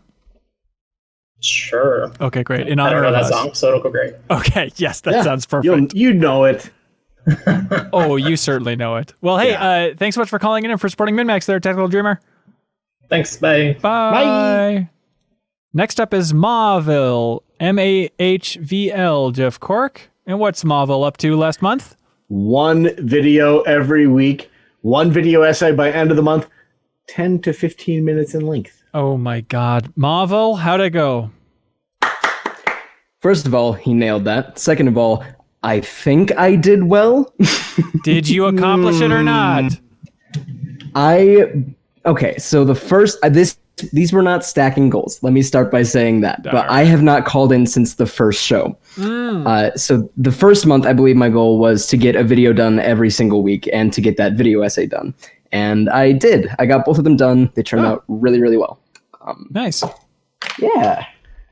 Everyone's talking about it. You won lots of awards, major awards. Mm-hmm. Yeah, I was actually nominated for a couple Emmys and actually a Grammy, believe it or not. Oh, wow. Way to go. Yeah. Hammy for that Grammy. Mm-hmm. Bob Buell in the chat says, watch the jump scare video. It's very good. Oh, thank you. Thank you. Well, good. And the rest of it? Yeah, everything on my list, I believe I completed. I still did set a goal for myself to try to get a video done every week. Didn't complete that last month at all. Okay. I think I got one video done, and it was the game review I had been trying to do, which was really, really fun. Totally different from anything I've ever written before, but I did get that finished. Nice. What'd you learn about putting together a game review? It's really stressful trying to bake your thoughts down into as simple of a little script as you can. And also writing the score kills you. Like having to write a 6.5 for that thing. Ooh. Jeff Cork, that's your life, and that's the worst? It's so hard. Yeah. Because you recently were just beating your head against the wall with Microsoft Flight Simulator about like, how do I review this? What is happening? Oh my Lord. Yeah, we didn't put a numbered score on it, which was a tremendous relief. Yeah. Because I was just like, I feel so dumb playing this. I don't feel qualified to review this because it's something that is like real world pilots are like comparing notes on like, oh yeah, actually the autopilot on this is slightly different than the actual Airbus A320. It's like, oh God. I just crashed into my house because I wanted to see an explosion and then it just actually didn't show it. 775. Exactly. So what's your goal for next month, Mahville? My goal for next month is this thing called Buff by Blood Moon. It is a Bloodborne workout challenge that I created with a couple of my friends, and it is super intimidating. I'm basically going from the beginning of the game. I started on September 1st, and I will be ending it either when I complete the game or on September 30th. And what is it? What does it work? How does that work? So there is a series of activities. So like, for instance, I've got deaths to bosses. If I die to a boss, I have to do 10 squats. Or if you want to get weird with it, if I accidentally kill myself, I have to do 3 hill sprints, 10 burpees, 10 Russian twists, 10 squats, and 5 pull-ups. Oh my God. So just stuff like that. Yeah. What I mean, okay, I'm trying to think about those 10 squats every death. I mean, Jeff Cork, you've been playing Bloodborne now. How many times have you died, do you think? In like that 2-hour chunk you played, you said? I think I've only died like 2 or 3 times, but it was honestly just watching 2 buff guys smash stuff. I walked off a ladder today. I slid down a ladder and then like backed up a step too far and fell off a tower. So it was like, I guess I should have done a bunch of burpees or something. I didn't even know it. I've been watching you on the stream. I've seen you do a couple little burpees out of your mouth. Well, that sounds intense. Let us know how that goes, man. Absolutely. Cool. All right. Thanks so much for calling in. All right. Thank you very much. Bye. Bye. We couldn't give him that level up, Jeff Cork. Like that video every day, or every week. That's a hell of a goal. Yeah. Next up, we have Rook. Blood Bro himself. I know this guy. And Rook's goal, Jeff Cork, was? Cutting out alcohol completely. Oh, no Rook. booze. How'd it go, Rook? First and foremost, Agent Ben Hanson, have you found Laura Palmer? Hang on. Bye. Are you in the Black Lodge? Oh! No! Yeah, I don't know. She was an atom bomb going off. I've never seen that that's show. fair. I couldn't tell you a single thing about it. That's unfortunate. You have to change that. No, so the first goal was my first two goals. The first one was the Feel the Burn challenge for Dark Souls for the Summer of Soulsborne. Yeah. Which is very similar to Marvel's Buff by Blood Moon. Okay. Challenge, but mine was just a slightly different concoction, but about as punitive. The month after that, my level 2, or sorry, I guess that would make me level 3, was the no alcohol. And then this most recent goal was the adhering to my Twitch schedule. Okay, so did you just not call in last month? Yeah, that last month I had to leave the message because of the Twitch goal of my Thursday time slot was what I was trying to adhere to. Right. Okay. And I did stream today before y'all started, so I'd still got to keep to it. Oh, nice. Nice. Yeah. Cool. So I guess that puts me, level 3, level 4? Yeah, you keep track yourself and chart it in that spreadsheet, but how are you feeling about the new month? Great. So the next month is I am also going to be participating in Buff by Blood Moon. Nice. It's a very good name, by the way. Yeah, it's genius. I thought it was like both the concept and the exercise regimen that Marvel's got concocted. Yeah, is great.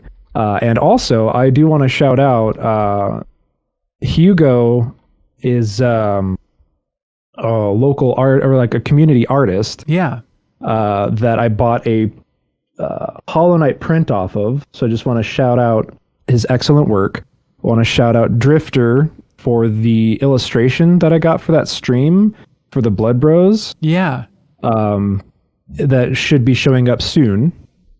And Alex Briniger for his stream overlays. Exceptional work from everyone in the community. Oh, that's awesome. Well, that's very sweet of you to give him a nice shout out. Well, hey. It's important that they hear it. Yeah, for sure. Well, thanks for your support. Thanks for calling in. You good to go?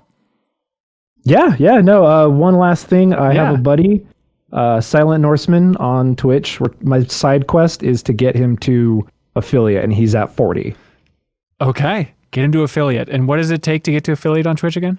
50 followers. So he's 10 shy. We have a month to do it. I think we can do it within the next week. Well, give him a follow if you'd like within the MinMax community.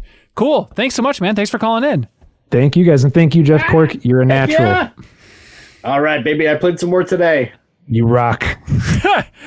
Bye, Rook. Bye. Next caller, I believe, is a new caller, Jeff. Uh-oh. I believe it's Dylan. And what was Dylan's goal last month? Ride? Yeah, I think it's a rolling Western. Hopefully this is the right Dylan that I'm calling up. Out of the blue. Oh, they're choosing to make this a video call. I don't think I did, but hey, let's see how it goes. It is. Howdy. Hello, Dylan. Hey, can you hear me okay? I can hear you. How you doing, man? I'm doing great. Benjamin Handsome and Jeff Uncorked, it is a pleasure to meet you too. Oh, fresh. Jeff, I know you can't see him, but he's the best looking person I've ever seen on planet Earth. Really? A real stunner. And he's got sweet posters in the background. I did call in a video call on purpose, by the way. Not an accident. Okay, great. Thanks for calling in. I looked at there's no call history, but what I do have is you sending me a DM saying, I have a Game Boy Color copy of Totally Angelica. Would you like it? So that's very that is correct. Did you ever get a physical copy of it? No, I didn't. I want to play the PlayStation version of Totally Angelica. It's that or bust, you know? Right. I hope you understand. It's hilarious. Yeah, I forgot about that. Yeah, but what led you to choosing to call up and taking this leap? Oh man, I've been listening to Game Informer for a couple of years and obviously followed over. I think I've called into a podcast once. I listen to them 8 hours a day, every day at work, and so I was like, man, I've been listening to you for so long, and Jeff and everybody else. I was like, I gotta do it finally, right? That's amazing. I think there might be some other people in your camp, but it's awesome that you would flip that switch and actually go into some uncharted waters here.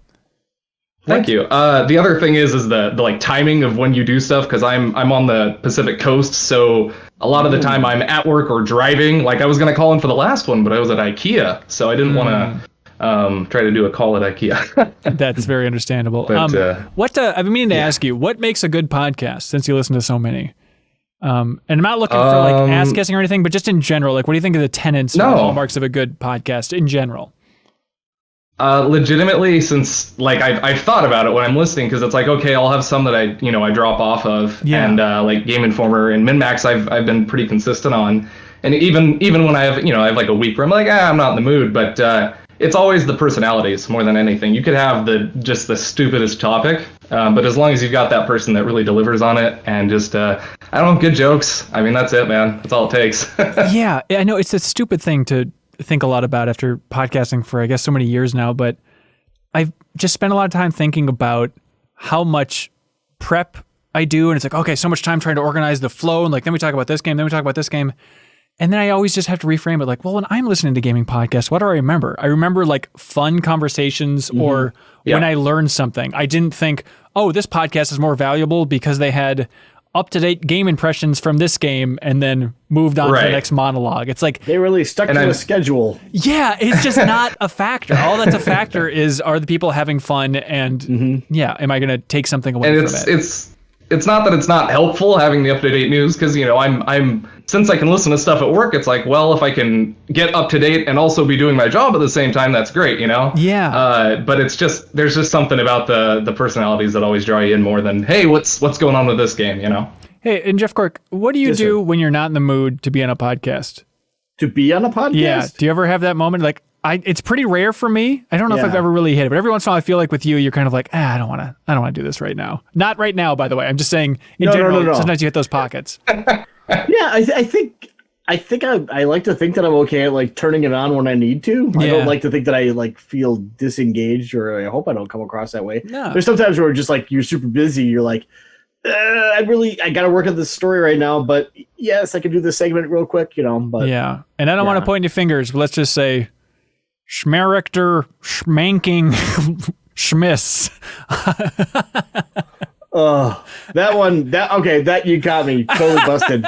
I hate that segment, and I really just want to like unplug my computer every time that it's on. It's excuse me. I get till tails out of school, but there's a segment on the GI show right now that's been happening for a while that I absolutely loathe. I think Ben Reeves is doing you love it. You love it.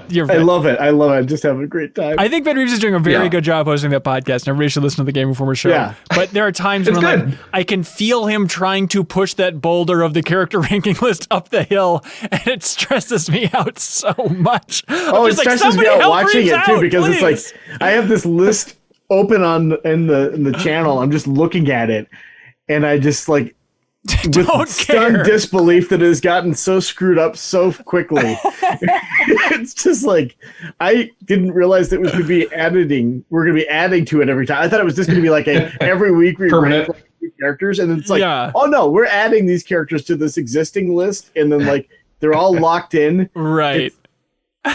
It's like the worst fruitcake. Like it's like a ransom note. I don't know. It's just so many problems. But Ben Reeves is the best fruitcake. Absolutely. Dylan, can I make a comment to Jeff real quick? Yes, you may. Please. So an example of something that definitely does pull me in is Jeff. Almost anything I've ever heard you on, you are so positive and happy sounding all the time. I know listening to BetterQuest and stuff, maybe you're not always doing the best 24/7, just like anybody, but you always sound really energetic on almost every episode I've heard of you in. I do appreciate that. Of course. I'd like to project that, because like it's a bummer when you listen to a podcast. There's like a Daria type who's just kind of like, I'm kind of above this, and it's just like, why are you on the show? Yeah.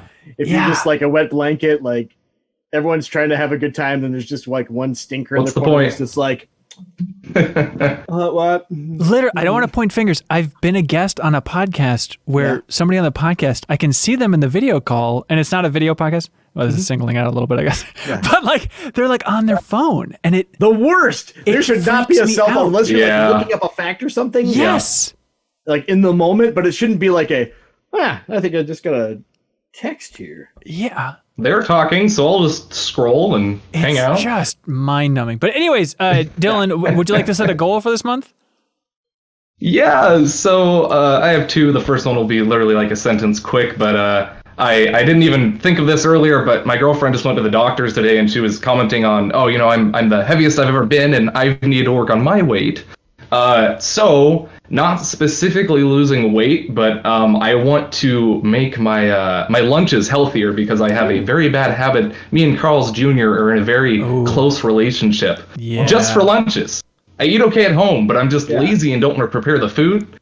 What do you get at Carl's Jr., by the way? We call it Hardee's, but what do you get there? Oh, man. Yeah, I know. I learned that traveling cross-country. Very weird. I didn't know about that beforehand. Anyways, normally I get the double Western bacon, but recently I've been doing their Impossible Burger, which if I can find a meat alternative, I try it just to see what it tastes like, and their Impossible Burger is not bad. Oh, I didn't know Or Beyond, whatever it is. Yeah, I got to try that. So. That sounds great. Yeah, it's okay. It's kind of it's Beyond. Yeah, it's definitely a Beyond Burger, but it's got that kind of fake smoky taste. But it's sad that I would almost say that burger has more flavor than the real meat burgers. So it's like that's interesting. Yeesh. Jeff Cork, would you eat a human meat burger if it was like from a test tube? Oh, like a test tube? Scientifically created human flesh. Here's a hamburger. I'm going to put some ketchup on it. And scientifically created. And there's not at the end, the big twist is Noah was actually just hacking up a dude. It was your wife, actually. Oh, no. This is not what I wanted at all. Welcome to BetterQuest. Would you do it? Oh, my God. A test tube one? Yeah. Could I do it like one of my cells? Could I like have it like be my meat?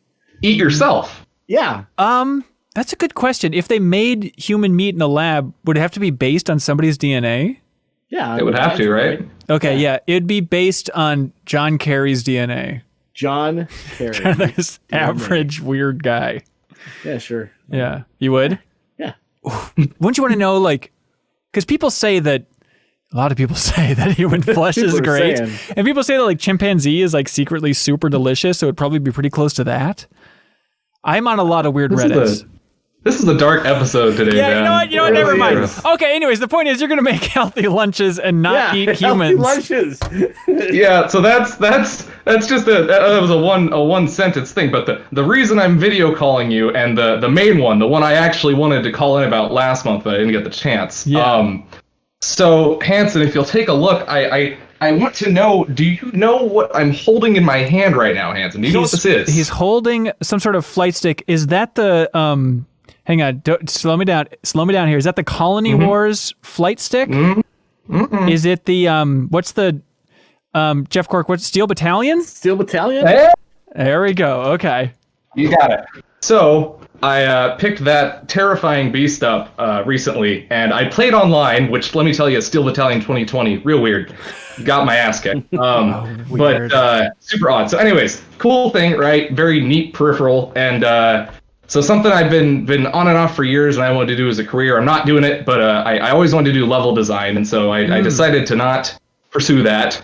Got out of that, but I still want to work on games. So for years, I've screwed around in editors and engines and Unity and Unreal back and forth, and I've made little projects, but never really finished anything, just like a lot of people do.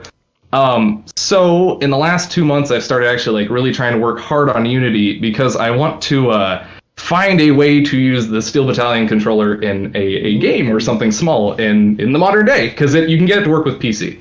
Yeah. That sounds great.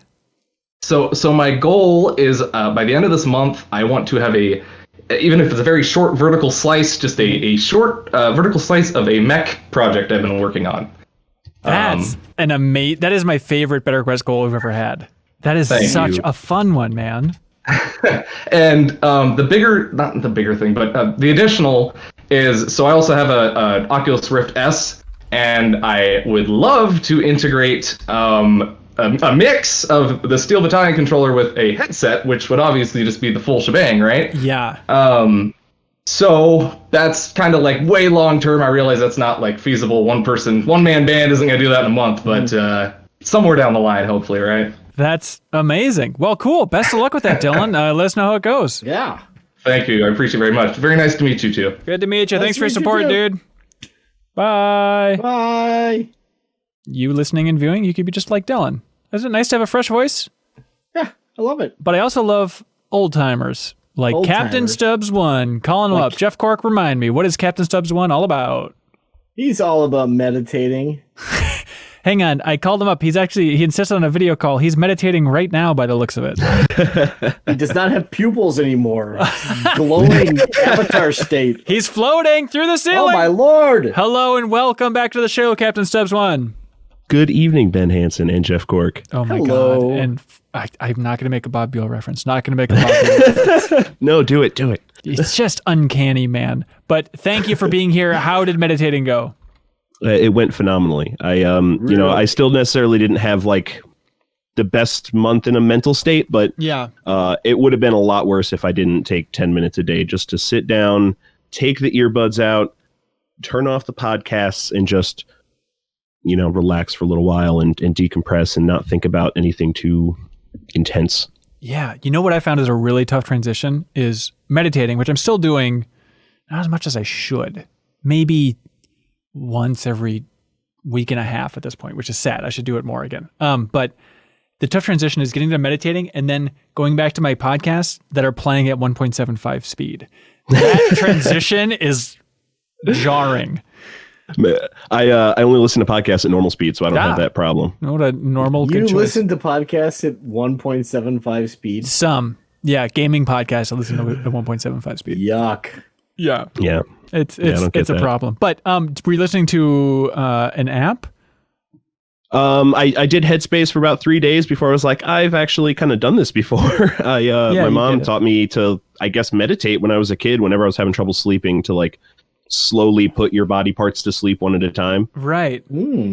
So it's something I've kind of had a little practice in before. So after getting those early guided meditation, I was like, oh, this is what this is, and was able to go forward with it pretty easily. That's awesome. So mission accomplished?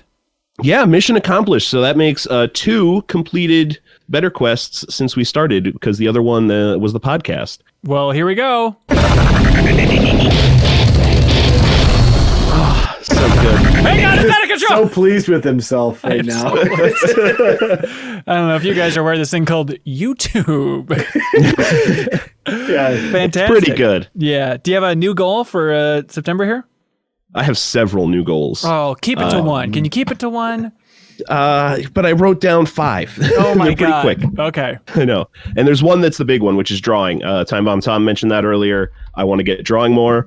While Matthew Theis asking at the beginning gave me a good idea, Ben, I have drawn you and Jeff Cork at the top and through the beginning and middle of this episode. So oh my God. You get to be first before I put it on BetterQuest.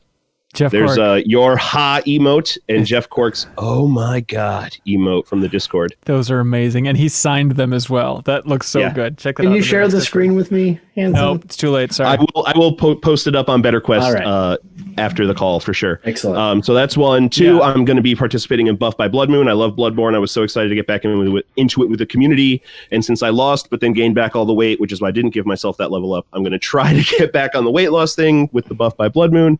I'm going to continue the meditation. I've been planning on trying to build a custom desk for my room and streaming setup. I'm going to attempt to finish that this month and switch streaming to Twitch from YouTube once my setup is fully complete. Why that switch? I guess in my mind, Twitch always felt more of the professional streamer service, and I was always streaming more as a hobby, but now I get regular viewers thanks to the community. I've got a webcam, I've got a capture card. I'm about to up my game significantly, and I feel like now's the time to get on the more stream-focused platform for it. That sounds awesome. Well, best of luck with all the goals, man. Thanks so much, Ben. Cool. Anything else you want to say? Discord keeps canceling out when I clap. When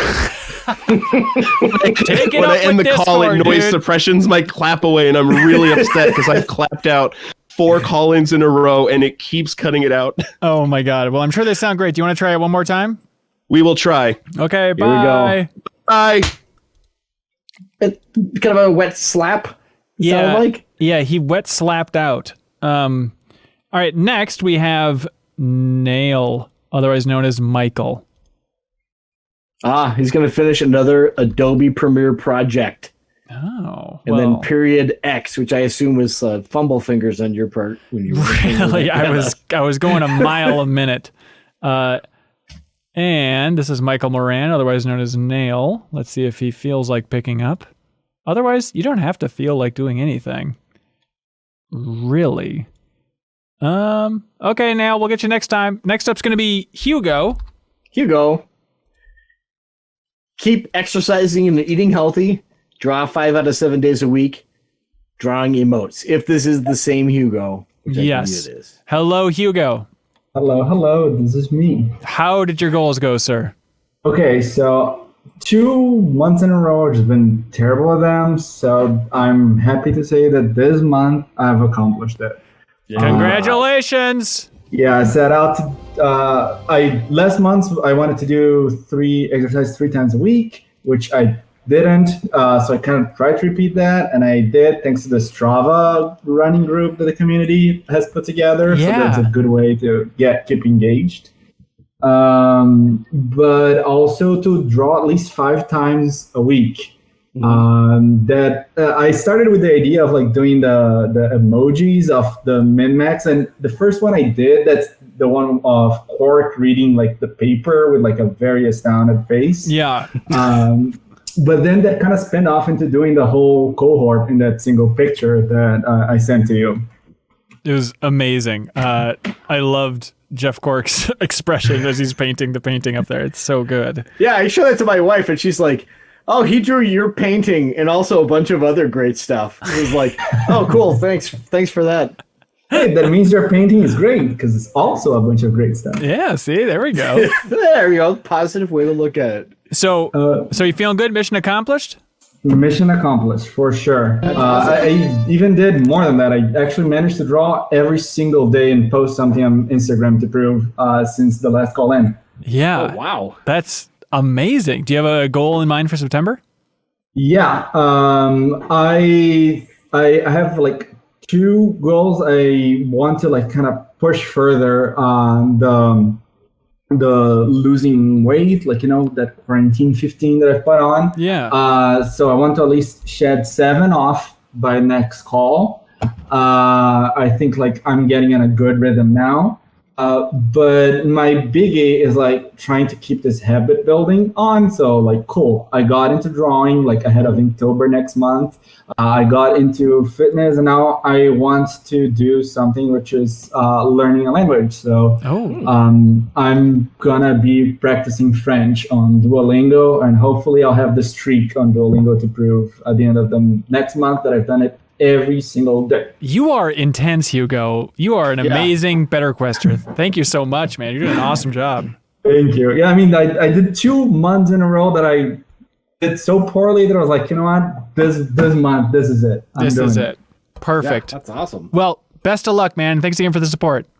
Thank you. Bye. Bye. Next up is Matthew Theis. Jeff Cork, can you find Matthew Theis? I don't think that's real. Otherwise, Medio is his name as well. Oh. Check this out. Keep drawing. Hello, a lot of drawing people. Hello, Matthew Theis. A lot of drawing. Matthew Theis, hello. Matthew Theis. Can you hear me now? Yes, we got you. Your goal, Matthew Theis, is to keep drawing. Yes. No matter what happens, keep drawing. Yeah. Well, that's perfect. How'd it go? I am opening Discord on my phone now since that's where I have the picture saved. Yeah. And offering tribute. This better be Mac picture. No. Hang on. Nope. This is probably fascinating for your listeners. Yeah, they're all on the edge of their seat. They're inching towards the seat closer. But the payoff for the listeners is really going to make it worthwhile. I've been posting like your Steve Wozniak story part 2. I guess spoiler, I leveled up, but Oh, hang on! Level up, you say?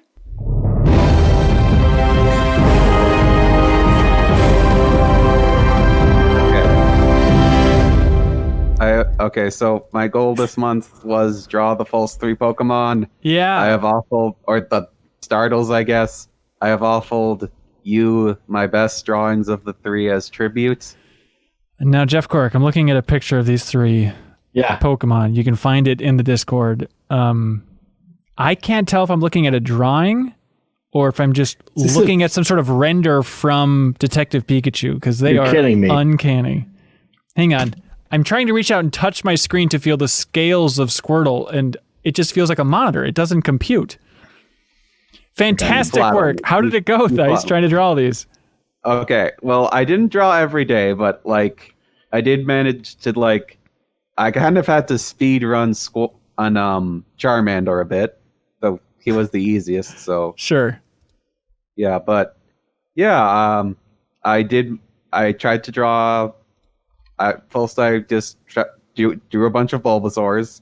Then I kind of plateaued with Squirtle a little bit. I couldn't get the body right, but eventually I just said, battle done, then perfect, then moved on to Charmander, and yes, he was really easy. So well, that's perfect. Well, I hope you found it satisfying. Mm-hmm. Great. Okay. Do you have a new goal? No, I do not. Okay. I have 2. Oh boy. 2. All right. What do you got, man?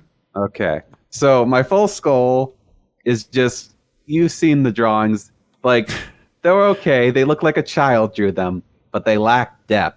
So my next goal is to properly shade a drawing. Properly shade a drawing. Okay.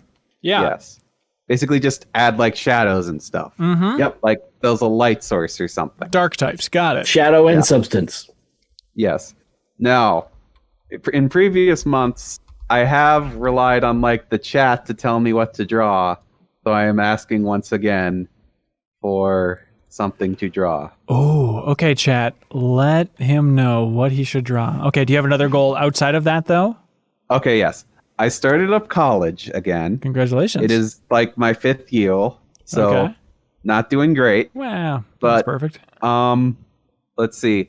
Basically, all my classes are online because of COVID.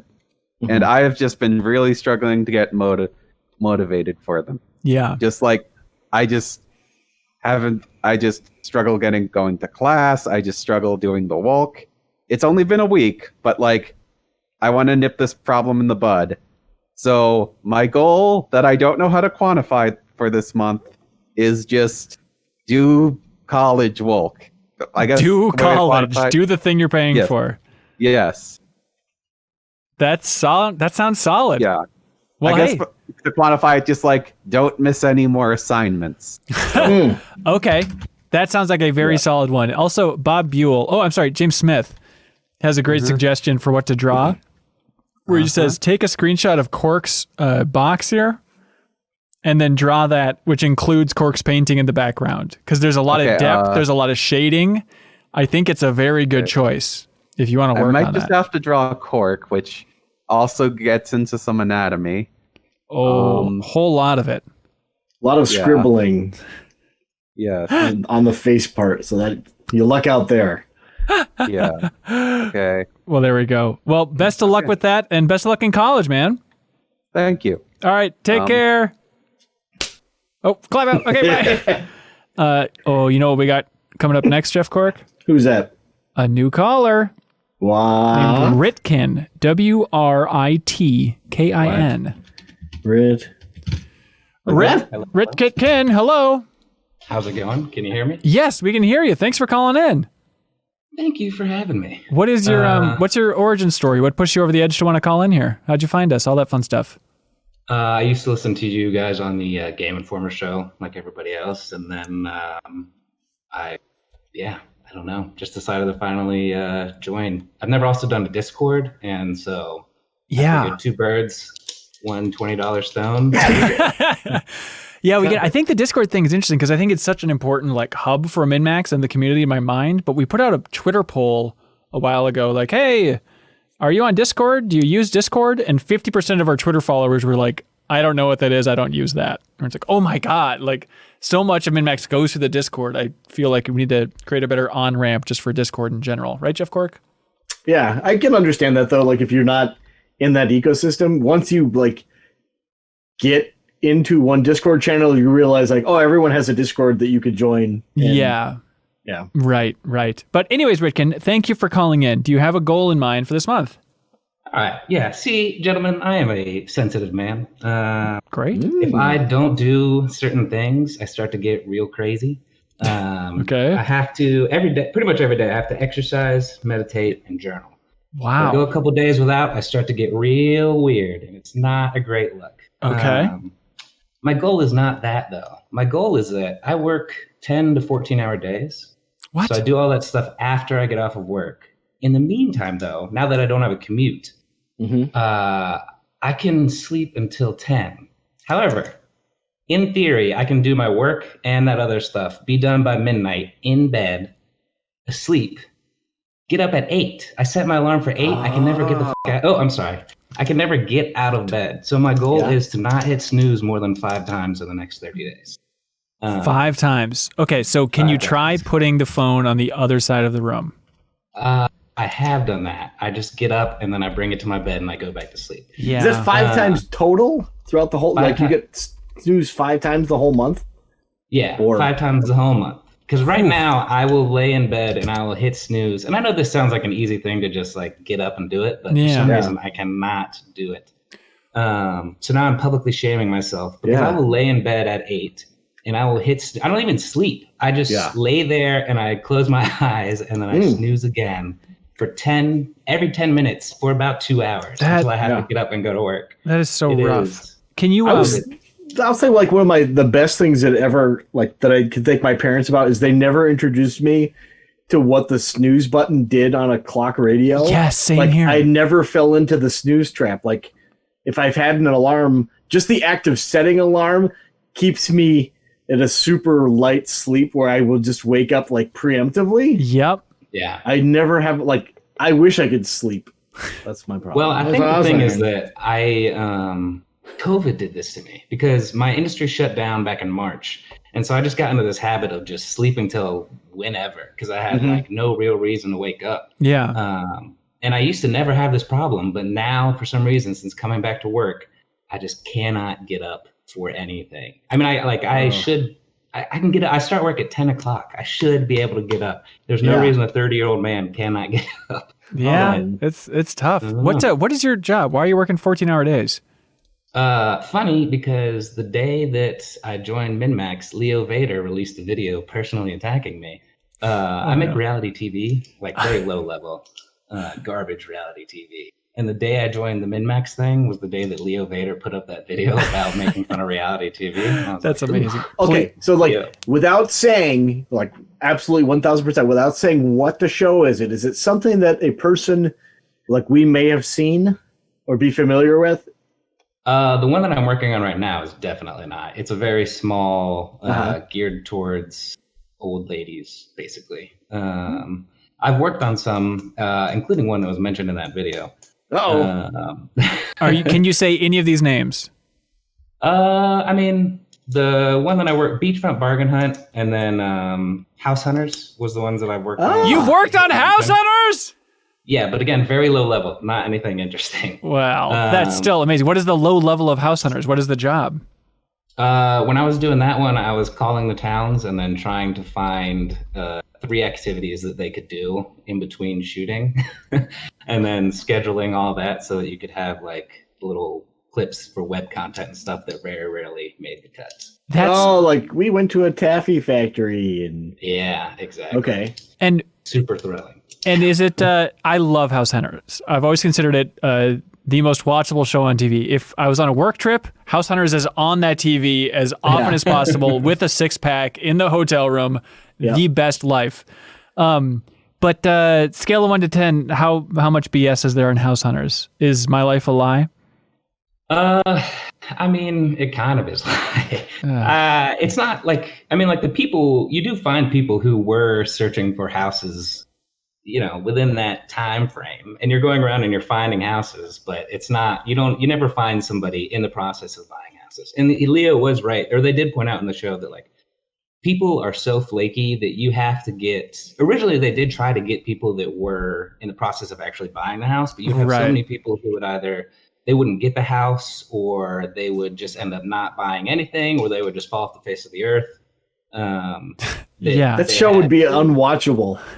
It would just be like every episode is just like, well, that's another one that just fell apart, and there's not a good conclusion. Let's just ride our bikes away from the camera.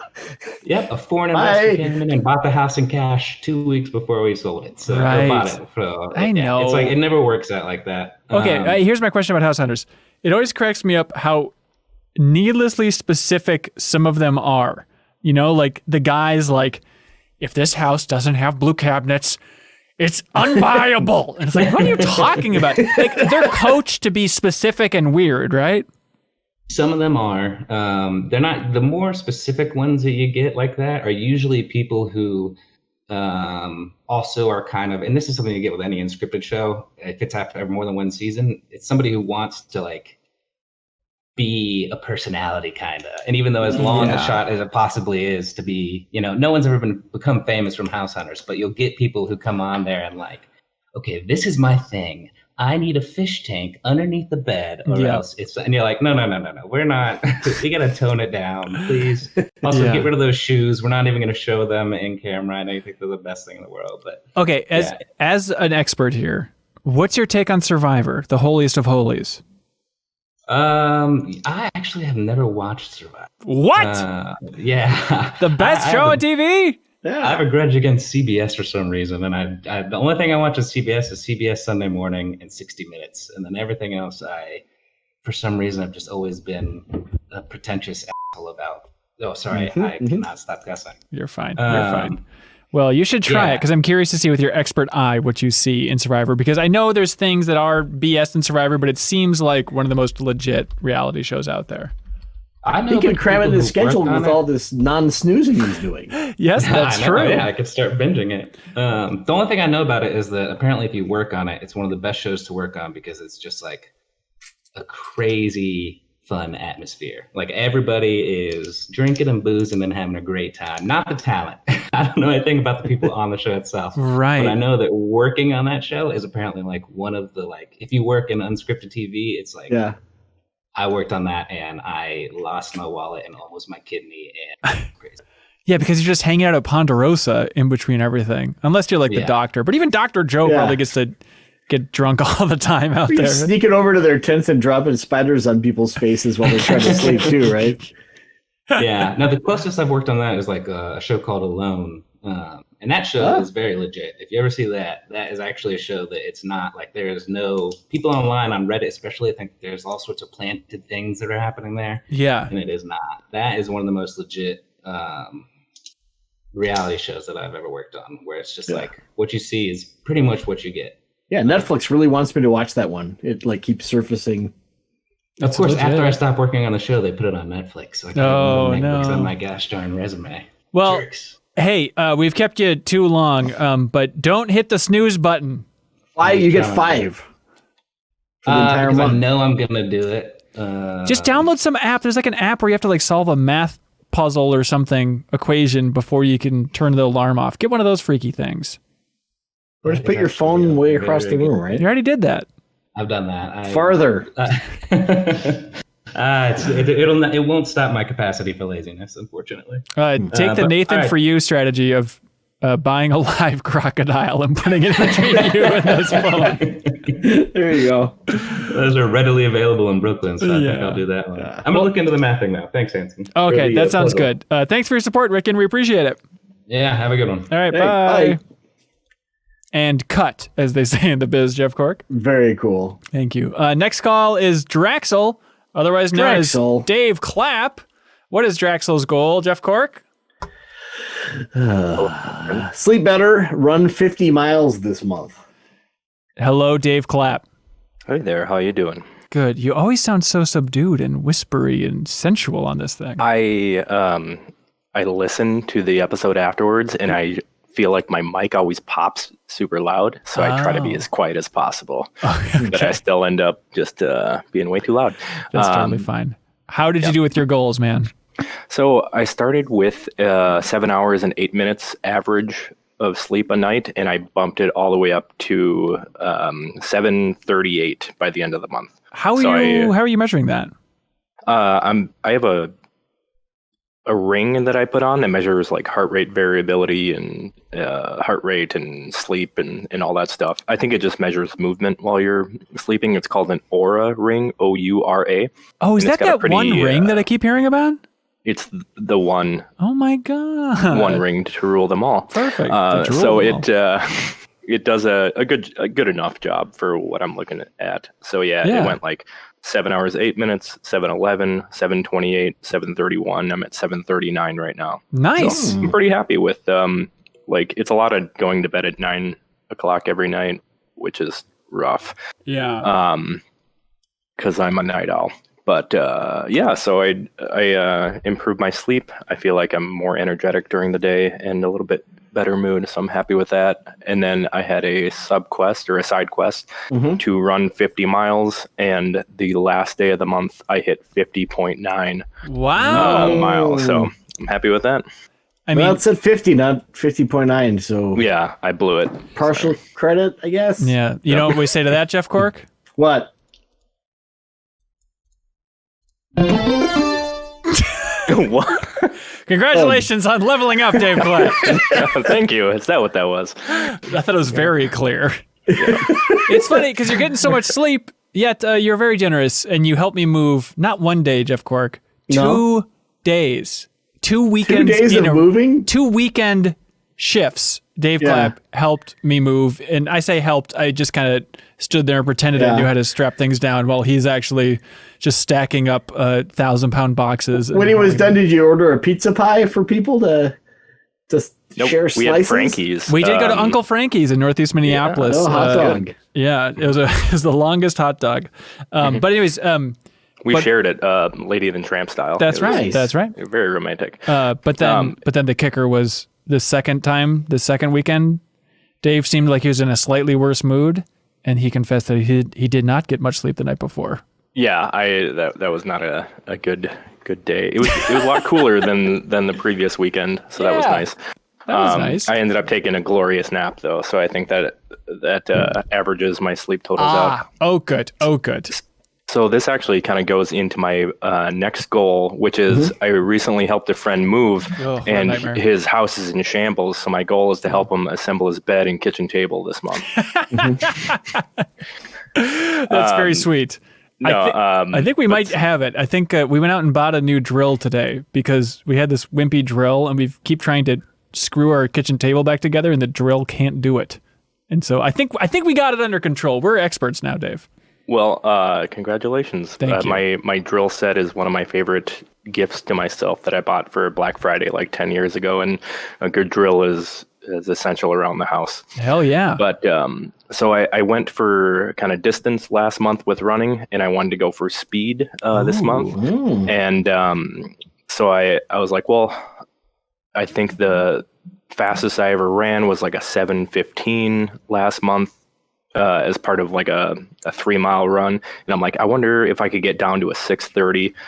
I think that would be my goal. So I went out yesterday and I did a 6:35. So my goal is out the window for a 6:30 because that's going to be way too easy. So I think I need to drop it down another 20 seconds or so and run a sub 6:15 mile. God, that sounds so hard, man. I want to hit sub 6, but I think realistically, just cutting 20 seconds off is going to be a realistic goal this month. Yeah, let's see, Jeff Cork, do you have any tips? Like, can you put like a left, right? Yeah. Like A, B, faster than that. Yeah, alternate your feet. Yes. It's I've been going right, left, up, yeah, down, left, right. no. You can watch EA. some YouTube videos. They'll tell you that you shouldn't do that. Yeah. That Hey, sounds do you want to make a amazing. wager? I wager that a man's feet are in the air while they're running. Nay, I will invent technology to disprove that. Deep cut. Well, thanks so much for calling in, Dave Clapp, and thanks again for helping me move. This house exists because of you. You built it, I believe.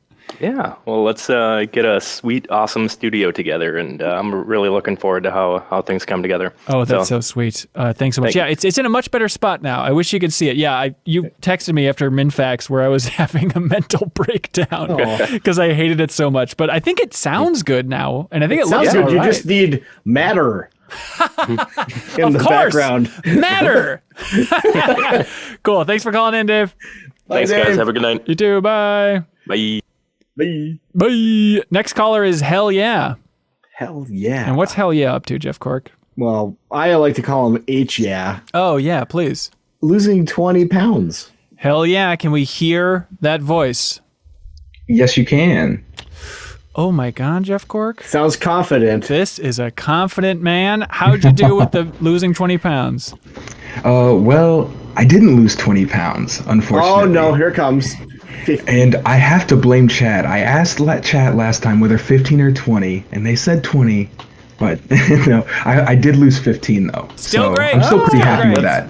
That's amazing. Yeah. Way to go. And how'd you do it?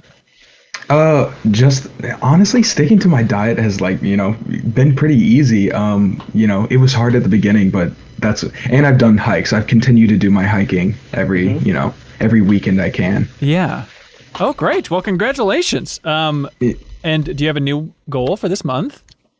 Yeah, I will say just for a second that my work schedule changed and hitting the 15 pound, I could have hit 20, but it's threw off all my timings, when I go and do things like my workouts and whatnot. Yeah. And so I think I can hit a 15 this upcoming month again, because now I'm used to my new work schedule. But that's the reason I think I didn't hit 20 last month. Yeah. Yeah. Well, that's totally fine. No judgment here. Yep. But I do want to say I am now below 300 pounds because I was 1 pound above last time. Wow. Nice. And I've lost 59 pounds since the beginning of BetterQuest. So almost 60. Really?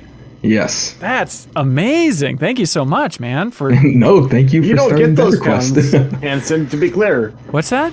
You're not getting those 59 pounds. He's not giving them to you. So Why don't not? thank him. Where'd they go?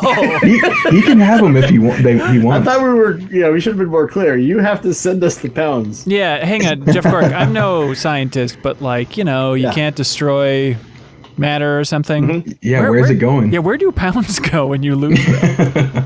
I'm a hiking trail. But yeah, that's my update. I'm gonna try and lose 15 pounds. Okay, another 15. Yep. That's fantastic. Well, congratulations and best of luck that's awesome. losing more weight. Thank you so much. Have a nice day. All right, bye. Hell yeah. Bye. Awesome. Chat says that someone else, a Rook named Rob says someone else gains the pound when you lose them, so it all evens out. Hey, that's what's been happening. Going right your way, baby. You sons of guns. Seriously though, how does that work? You just pee and poop your fat out? You pee and poop your fat out. Your body uses energy, right? Yes. So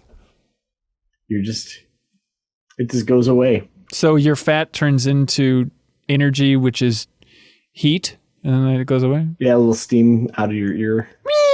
Like Majin Buu. Yeah. Mattress Monkey is the next guest. What was Mattress Monkey's goal? Get through beginning of section, oh my goodness, of learning Japanese app. Oh my gosh, this is very difficult. I don't know why I read it with that cadence, because it made it sound a lot more complicated than it was. Let's get through the beginning section of learning Japanese app. Great. Konnichiwa, Mattress Monkey. Can you hear me? Yes, we got you. How did learning Japanese go? Oh, I finished. All done. Hi. Next goal. No, I kind of fell off last month, which I didn't call in, or it was just got super busy over here. Totally but fine. I was able to kind of keep up a consistent, daily daily studying of it. So that was my main goal, was just to actually be consistent. Yeah. So I think I accomplished it in that sense. Nice. How did it feel? What did you learn other than Japanese? What did you learn big picture about the Japanese language you didn't know before? I don't know if I learned any big picture thing. I was just kind of focusing on like one, just on kanji. Yeah. So it wasn't so much like the grammatical or, any sort of that thing. I kind of know a lot of the cultural stuff already. So I want to be able to read like signs and things. So that's my focus was on kanji. Yeah. Oh, that's awesome. And katakana is the one that's the easier one to read, right? Well, that's kind of the second hardest. Hiragana is the easiest. That's like for native Japanese words. The katakana is for foreign words. Yeah. And a lot of them kind of look the same to each other. So you have to get used to, this slash is at an upward angle and this slash is at a sideways angle. So yeah. Have you ever played that game Hiragana Pixel Party? No, I haven't. There's a game, it's on Steam and it's also on Switch, but it's all about learning hiragana or different Japanese, and it's kind of like a rhythm game where it's like a quiz. It probably would be fun for you now that you know a fair amount. Yeah, I'll look into it and check it out. It might be a good kind of just refresher to keep going. Yeah. Well, what's your new goal for this month? Okay, so this month I'm going to do a deepest dive on cleaning my apartment. Ooh, the greatest journey of all. The best, most thorough discussion about cleaning your apartment on the internet. Oh, yeah, for sure. Well, I've lived in this apartment for about 16 years now. And so I've kind of been going through little by little. And there's stuff here that I haven't even seen in like 5 years. So I just want to go through and get rid of all this extra stuff that I have. I love that. I think that's a great one. As somebody who just went through and threw away a bunch of extra stuff, it is amazing how much crap you collect in your house that you don't need. And I don't know, it's probably, it's been what, 5 years since you moved, Cork? 6 years, something like that? I think I've been in this house for like 6 or 7 years. Yeah. Okay. But I don't know if you remember this feeling, but it's an amazing feeling when my stuff was boxed up and I was moving stuff. Mm-hmm. And I was like, Dave and I were like loading into the truck and stuff. I remember just thinking, if someone came and just stole all of this stuff, I would not care. Like, it's amazing how much more detached you are than you think to your own stuff. Mm-hmm. Like, once it's a slight hassle or you just realize, like, I don't need all this crap. It's fine. I guess I'd be annoyed if I lost my consoles, but everything else, whatever. Let's just start fresh. Let it all go. Yeah, I've definitely had that kept thinking too, like, there's stuff that I don't even remember having. So it's just like, why do I even need this stuff anymore? So yeah, that's kind of my goal. Well, that sounds great. Well, best of luck digging through your room. All right. Thank you. All right. Thanks so much, Mattress Monkey. Bye. All right, bye. Now we have Bob Buell. Bob Buell. He's been hanging out in the chat for a wonderfully long amount of time. Hello, Bob Buell. The fat is disposed through a series of complicated metabolic pathways. The byproducts of fat metabolism leave your body as water through the skin when you sweat, your kidneys when you urinate, and as carbon dioxide through your lungs when you breathe out. Steam out of your ears. That's what I just said. Yeah, that's really smart. Yeah. Just off the top of your head, man. Thanks for the tip. Hey, it's what I do. So we just got to sweat more. Yeah, sure. Sounds about right. Bob Buell. Paula Abdul's singing about, That's right. What was your goal? Well, my goal is the continuous goal of every month losing 8.25 pounds to lose a total of 99. And Hanson, I'm not telling you what to do. I'm not spoiling anything. But if you can get 24-hour party zone queued up in just a second, you might have a good bringer here. Hang on. I'll vamp for a second. Jeff Cork is a big fan of Hunter Revenge. 24-hour party zone. Hang on. Hello. I live streamed for people in the backstage pass, Cork, myself tearing down the old Min-Max studio, like taking it apart. Yeah. But I didn't have a mic on me, so I just looped 24-hour party zone. And Bob Buell seems to be the biggest fan of 24-hour party. Yeah. Anyways, The viewers go from, fluctuate from 0 to 1. It's just Bob Buell checking in oh geez, is he okay? Okay, anyways, Bob Buell, would you like to make an announcement? Yes, I certainly would. I, in fact, leveled up for this month, 9 pounds. What? Yeah. Our party zone. Woo! Noise canceling it. I'm sure it sounds awesome for you, Jeff Cork. Hang on, wait for the beat. Wait for the beat to drop. I got the hook.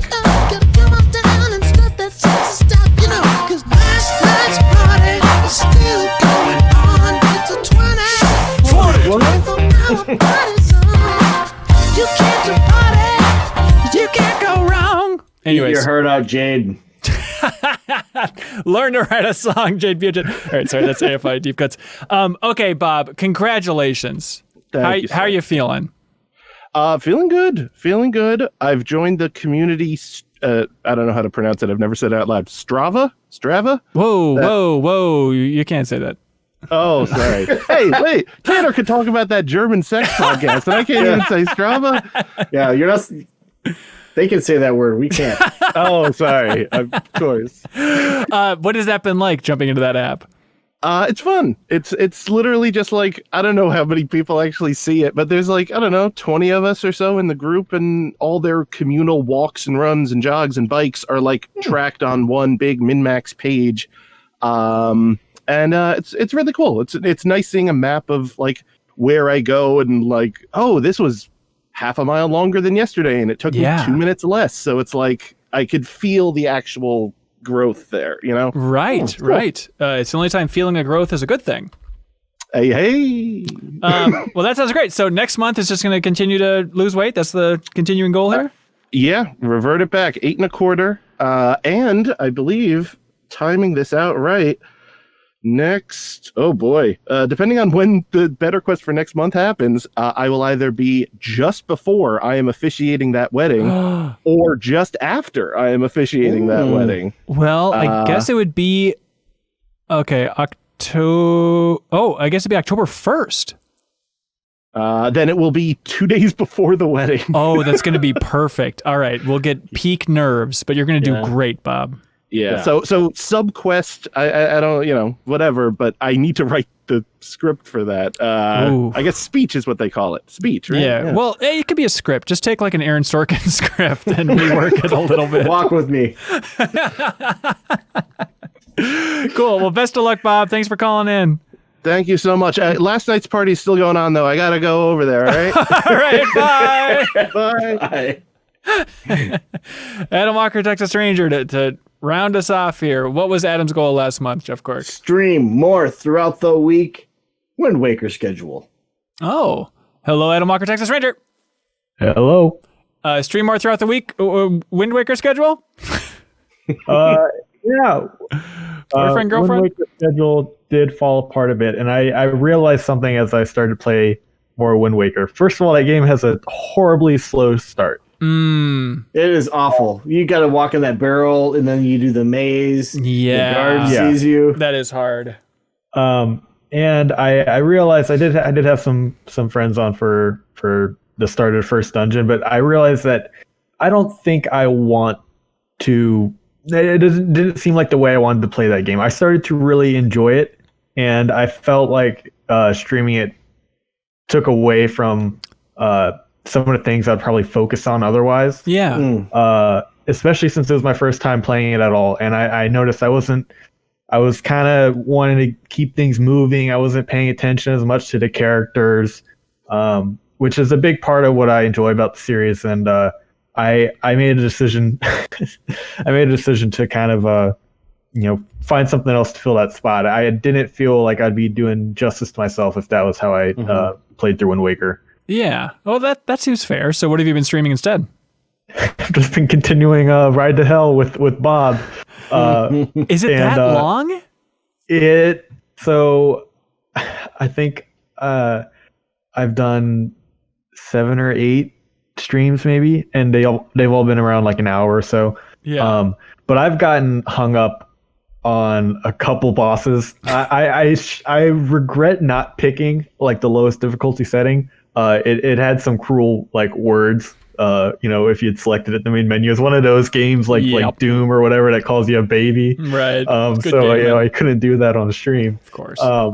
But Bob can, he's talking in the chat about it. It's a trip, and it is rough. That honestly is probably gonna be one of my side goals for BetterQuest this month. But that's what my continuous stream has been. I've been doing some Dark Souls 3 as part of the Summer Soulsborne. I'm doing like a challenge run kind of character who only smashes things and has no armor, and it's like a She-Hulk looking character. But I have my hours up streaming in total, so that's kind of where I want it to be. I revamped my small server I had for streaming, made some channels on it. People can suggest games and stuff. Just a little extra to kind of keep me motivated and organized on it. But it is tough to commit to streaming some days after work, and that's been my life story for the last year. It's just finding that energy to commit to stuff at, late at night in the evening. Yeah, I get it. So you're just doubling down on streaming then for the month? Well, I'm going to continue doing that. But I have a other video game related goal for BetterQuest this month, and that is to organize my entire video game catalog, all my physical copies, Ooh, that's fun. all my digital ones, and to create backlog lists on one of the apps that I have, which I should probably remember what it's called. I have a phone app for organizing it. Well, whatever it's called, just organize things in your backlog and all that fun stuff. Yeah, I have a couple lists going on for my Switch, Xbox, PC, PS4. Yeah. But yeah. Well, that's fantastic. Yeah. Well, cool. Best of luck with the whole organization push. Yeah, it's something that hopefully will get me playing more video games instead of. I spend way too much time trying to figure out what game I'm going to play instead of just playing them. Right. And that's been a big issue for me. So I get it. Well, hey, best of luck throughout the month, and thanks for being a great mod out there, Adam. Yeah, hope you guys have a good one. All right, take care. Bye.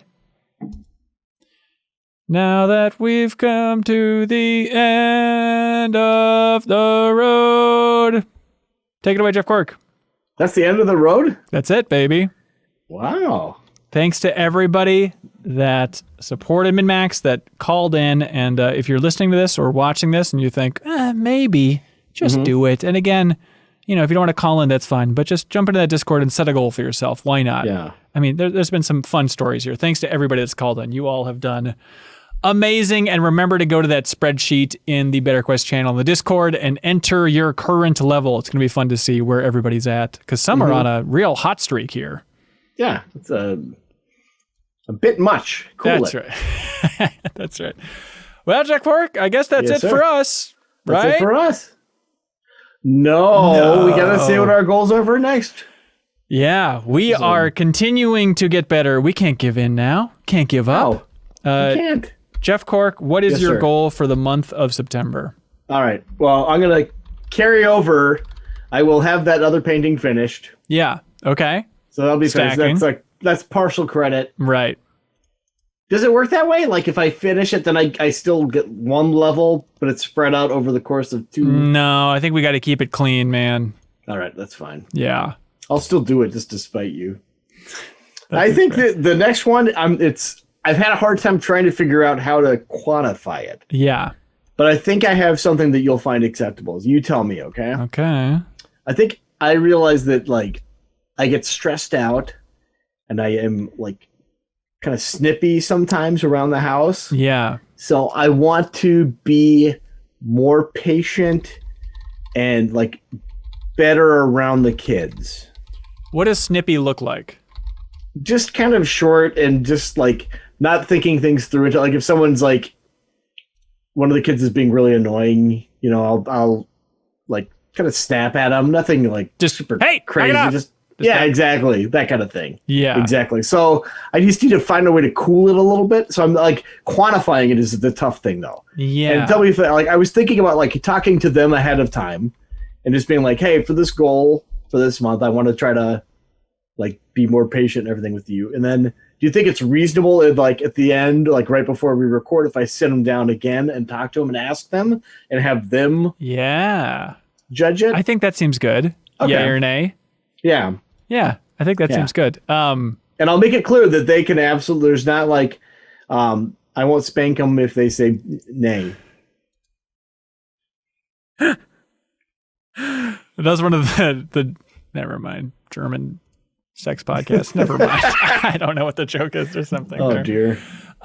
That's really interesting. Do you think it's been growing, or do you think from day one with the kids, is it just like I'm on edge? I think all of us, honestly, just being in close proximity for as much as we are. Yeah. Like, we're lucky that our house is big enough where everyone can kind of peel off into our own little corners and everything like that. But we try to like gather as a family. Like probably the biggest thing is like when we're watching shows together as a family, like they're really big on like talking and asking questions. And sometimes I'm like, I want to hear what the character is saying. Yeah. And the fact that they interrupt makes it so that I can't answer their inevitable question about what they were saying. Oh, you know what I mean? It just kind of compounds like that. So I feel like I'm in the right a lot of times, but I just need to figure out a way to like dial back my reactions.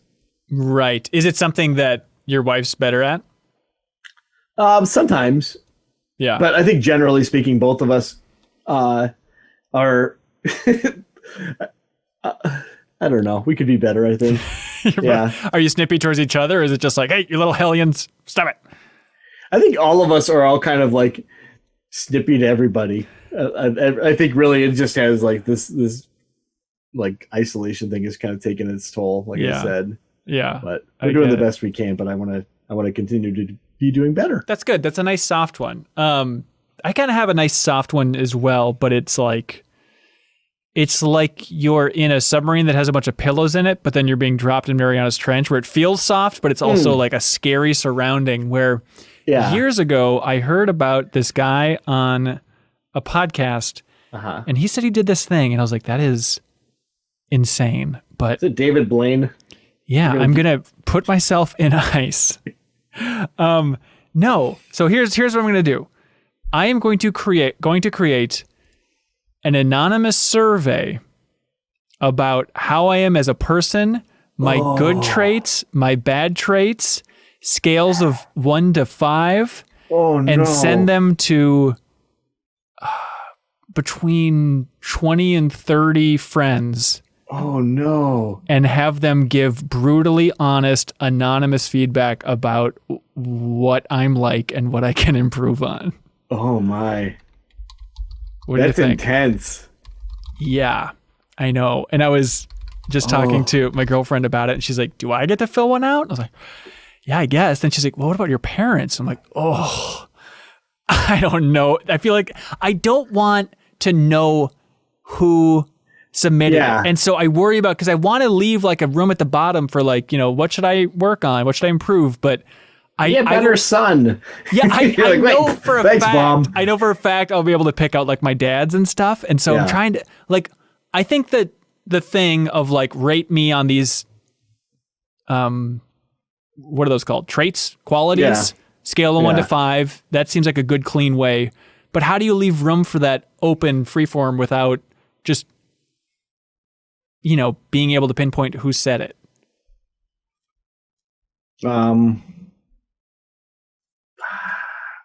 Just like keep it short? Just like a blank text field, but you want to give people prompts. But again, you need to make it clear in the prompt, like, please don't give any information that would, like including anecdotes, like that one time we went camping, I really didn't like the way that you didn't bring a toothbrush. That sucked. Yeah, or maybe it's just like keep it short. I think just like give a 1-sentence thing of what you think I should improve on. Pretend that you're talking to someone who is a non-English, like native English speaker. So use that kind of just rudimentary language. Right. Oh, type it out and then Google Translate it to German and then translate it back. Yes. I'll be like, what? What podcast do I need to start listening to? Yeah. It's going to be so scary. So I guess like Google Forms or some sort of Google anonymous survey thing that I'll be using to send it out. But like, I guess I'll go through Facebook. It's going to feel like spam. It's like trying to explain this is going to be a nightmare. Yeah. Yeesh. I'm getting goosebumps thinking about how scary it's going to be. It makes me want to barf. Yeah. Okay, will you do it next month? No, that's my nightmare. Because I would probably be pleasantly surprised because like my own, like if I were to fill that survey out, it's all like ones, right? Like, just across the board. Like at the same time, I'm like, no one would say anything harsher than anything that I don't already think about myself. You know what I mean? Yep. So, but there's going to be one of those where it's just like, what do you, all these ones? Like, that seems terrible. Yeah. Because I think people are going to try and be nice, but I just need to really push. Like, this is anonymous. Oh, I'll hook me up. I will fill that out. God, maybe it has to be more than 20. Yeah. And like, it's so tough finding that line of like, God, ex-girlfriends are going to be a powerful one. You know what would be the diabolical maneuver? Yeah.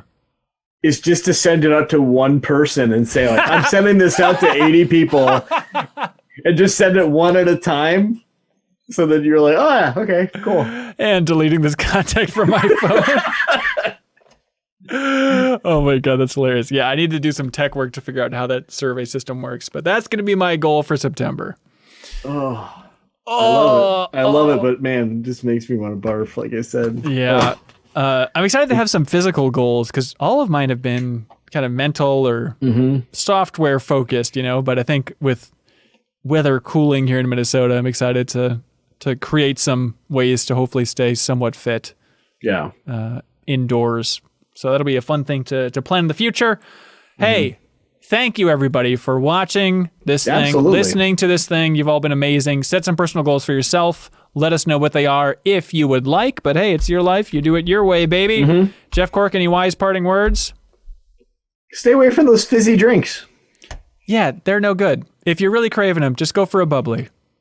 Yeah. Can't go wrong, ladies and gentlemen. You squirt a 2 of Kool-Aid in your water. Oh, yuck. Oh, God, that's so much worse in my mind. All right. Fizz. Yes. Thank you so much, everybody. We really appreciate all the support and for being here to talk to us about getting better. Jeff Cork. Yes, sir. It's been a pleasure. We'll talk to you soon. As always. Love it. All right. Take care, everybody. Bye. Right. Bye. Do you want to get your name or Twitch or YouTube channel in the description of everything we release? Record a podcast with us, put a picture of your choice on MinMax's TV, or a whole lot more? You can check out the benefits for supporting us on Patreon. If you support MinMax at any tier on Patreon, you can submit questions or comments for us to read on the air, and you'll also get access to the wonderful MinMax Discord. We need your help to keep this whole indie trainer rolling, so we'd appreciate it if you checked us out.